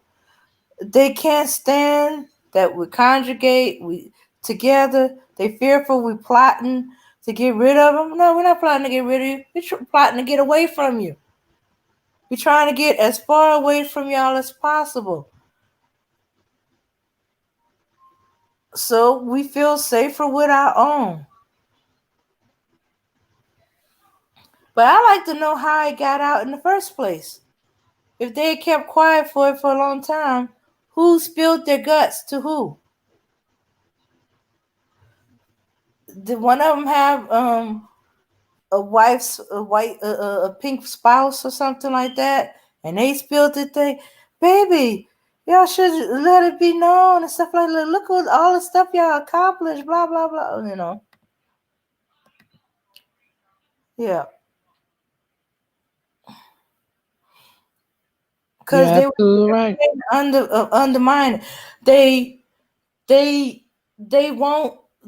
They supposedly want us gone and to be away, but secretly, I don't think that's possible because everything that do to to get away from y'all, y'all keep following us. What are y'all doing? Oh, how did y'all do all that? And why did y'all do all that? And ooh, y'all should, tell people about it. Maybe more people will do it. Going into the ego. No, they just want to keep an eye on us. Cameras 24/7 watching y'all. Um, uh, what you think that's about? That's about them keeping an eye on you through social media now. These reality shows, which I think are not good, not real neither. Cause I mean, how are you gonna act the same way you would at home when there's the cameras all over the place? You can't act the way you would do it at home. You actually have to forget the cameras are there, and but there's always somewhere in the back of your head. Non-swirls on break bread. Yeah, Powerball lottery drawing. Yeah. Okay, so yeah, so yeah, they're never going to leave us alone. They won't. They want to still own us. They want somebody that they could have power over. And even if not every white pink person had slaves, they still had power over the black man, because every black man and woman and child was a slave.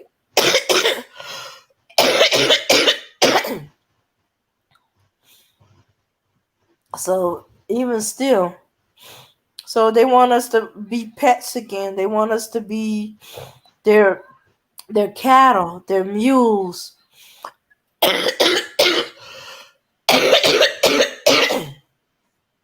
They want to have every dictation of our life. That's why a lot of these laws. You ever wonder why United States have so many laws? In some cases, they have more laws than countries that are older than them. Because it was all to dictate the movements and every move a slave could make. Yep, the laws we got on the books that the police follow. We had police law.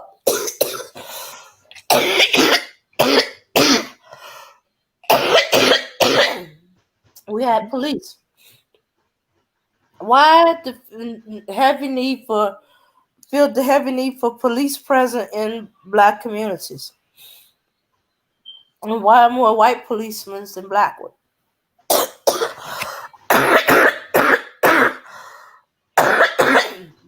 Because they don't trust a black police officer. They they feel that, hey, you got the same skin as them, you'll be plotting with them. So they gotta either have you in their back pocket,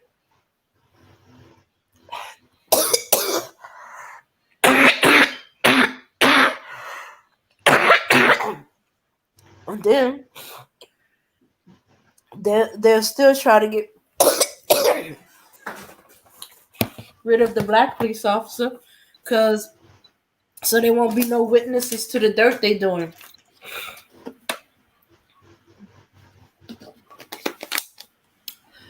Yeah, in fact, I still suspicious of certain black cops that been killed lately. Uh, were they killed because they didn't have no backup?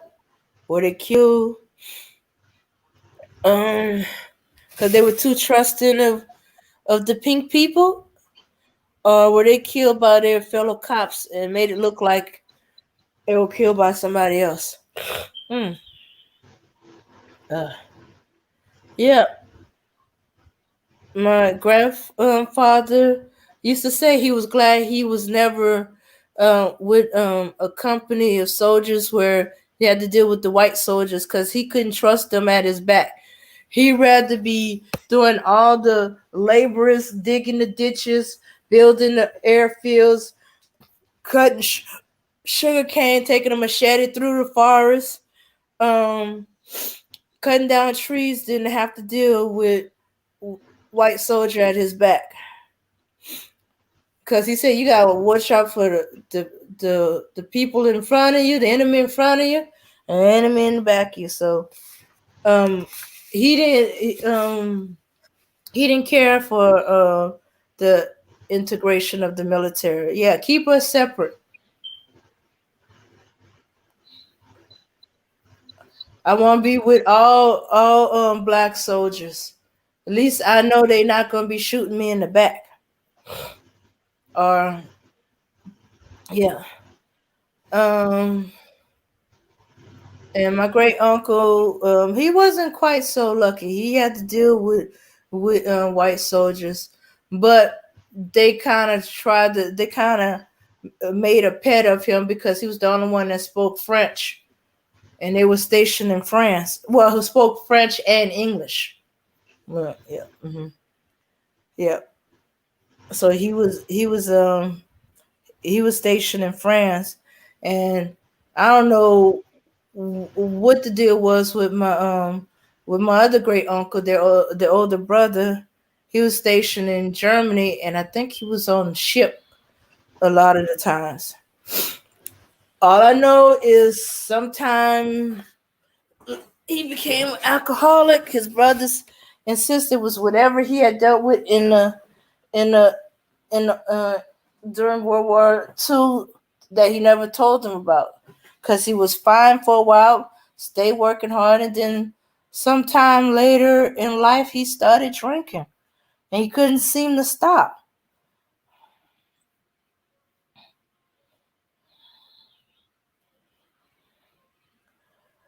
Yeah. Okay. We're still slave under the system. That's why on debates all you hear was law and order. That means police us. Only a handful of black folks we can save, take with us. That's the problem. Yeah, yeah, yeah. So that's why it's starting to look very appealing of going Mm-hmm. going back to Africa. Be surrounded by people. The people that go there, they are family members. Other people I've heard they are relaxed. They say I don't have to worry about the pink people. I don't have to worry about the police. Although one cousin was making me laugh. He said he didn't have to worry about the police. It was the pink people that had to worry about the police.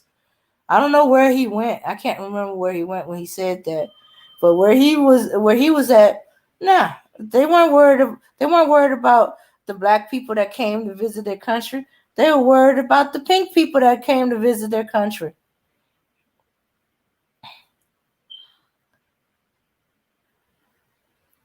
Yeah, because one of them started asking him, you know, have you been having a problem with the police here? And my cousin was like, nope. What you mean? He said, everywhere I go, I'm getting stopped by the police and they asking me, what am I doing here? Why I come to this country and this and that and that. It's like, I said, well, no, they're not overly interested in what I do. He said, but I do have plans and stuff like that. Okay. Yeah, dang. Mhm. Yeah, I just came up here to tell you, listen, you don't sound too good. I think you should shut it down. It's been a great show. You just shut it down to get some rest, take care of your health. You don't sound good. Okay. Sound very sick. All right. Yeah, All right, y'all. All right, All right. ladies. Have a good night.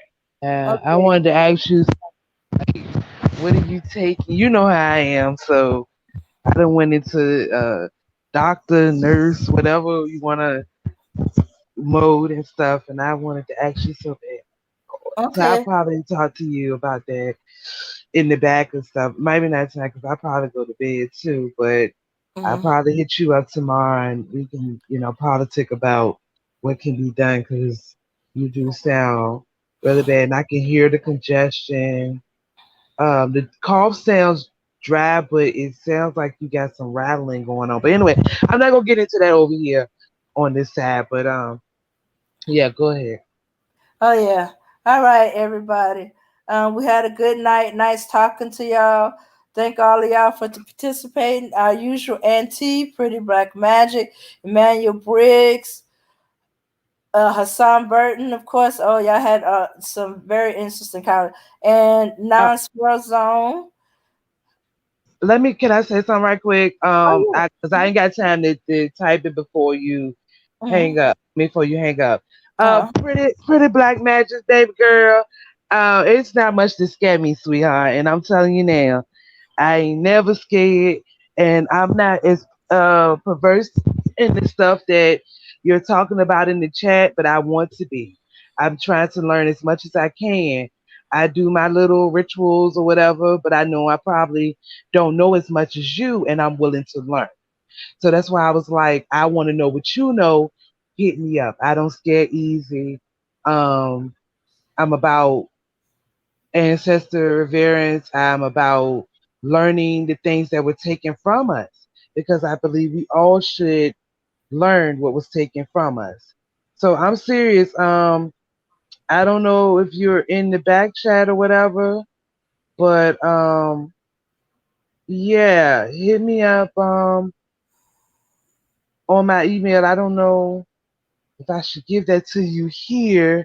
I'm not now, sure how we can put a do back it. chat. She's in the back chat. Just Oh, direct. she's in the back chat. Yeah, Oh direct well, me I to will. the back chat. Yeah, well, come to hit me up in a message in the back chat, or whatever, and I guess we can politic from there if that's okay with you. If you are up for it, all right, go ahead, Dan. Okay. All right.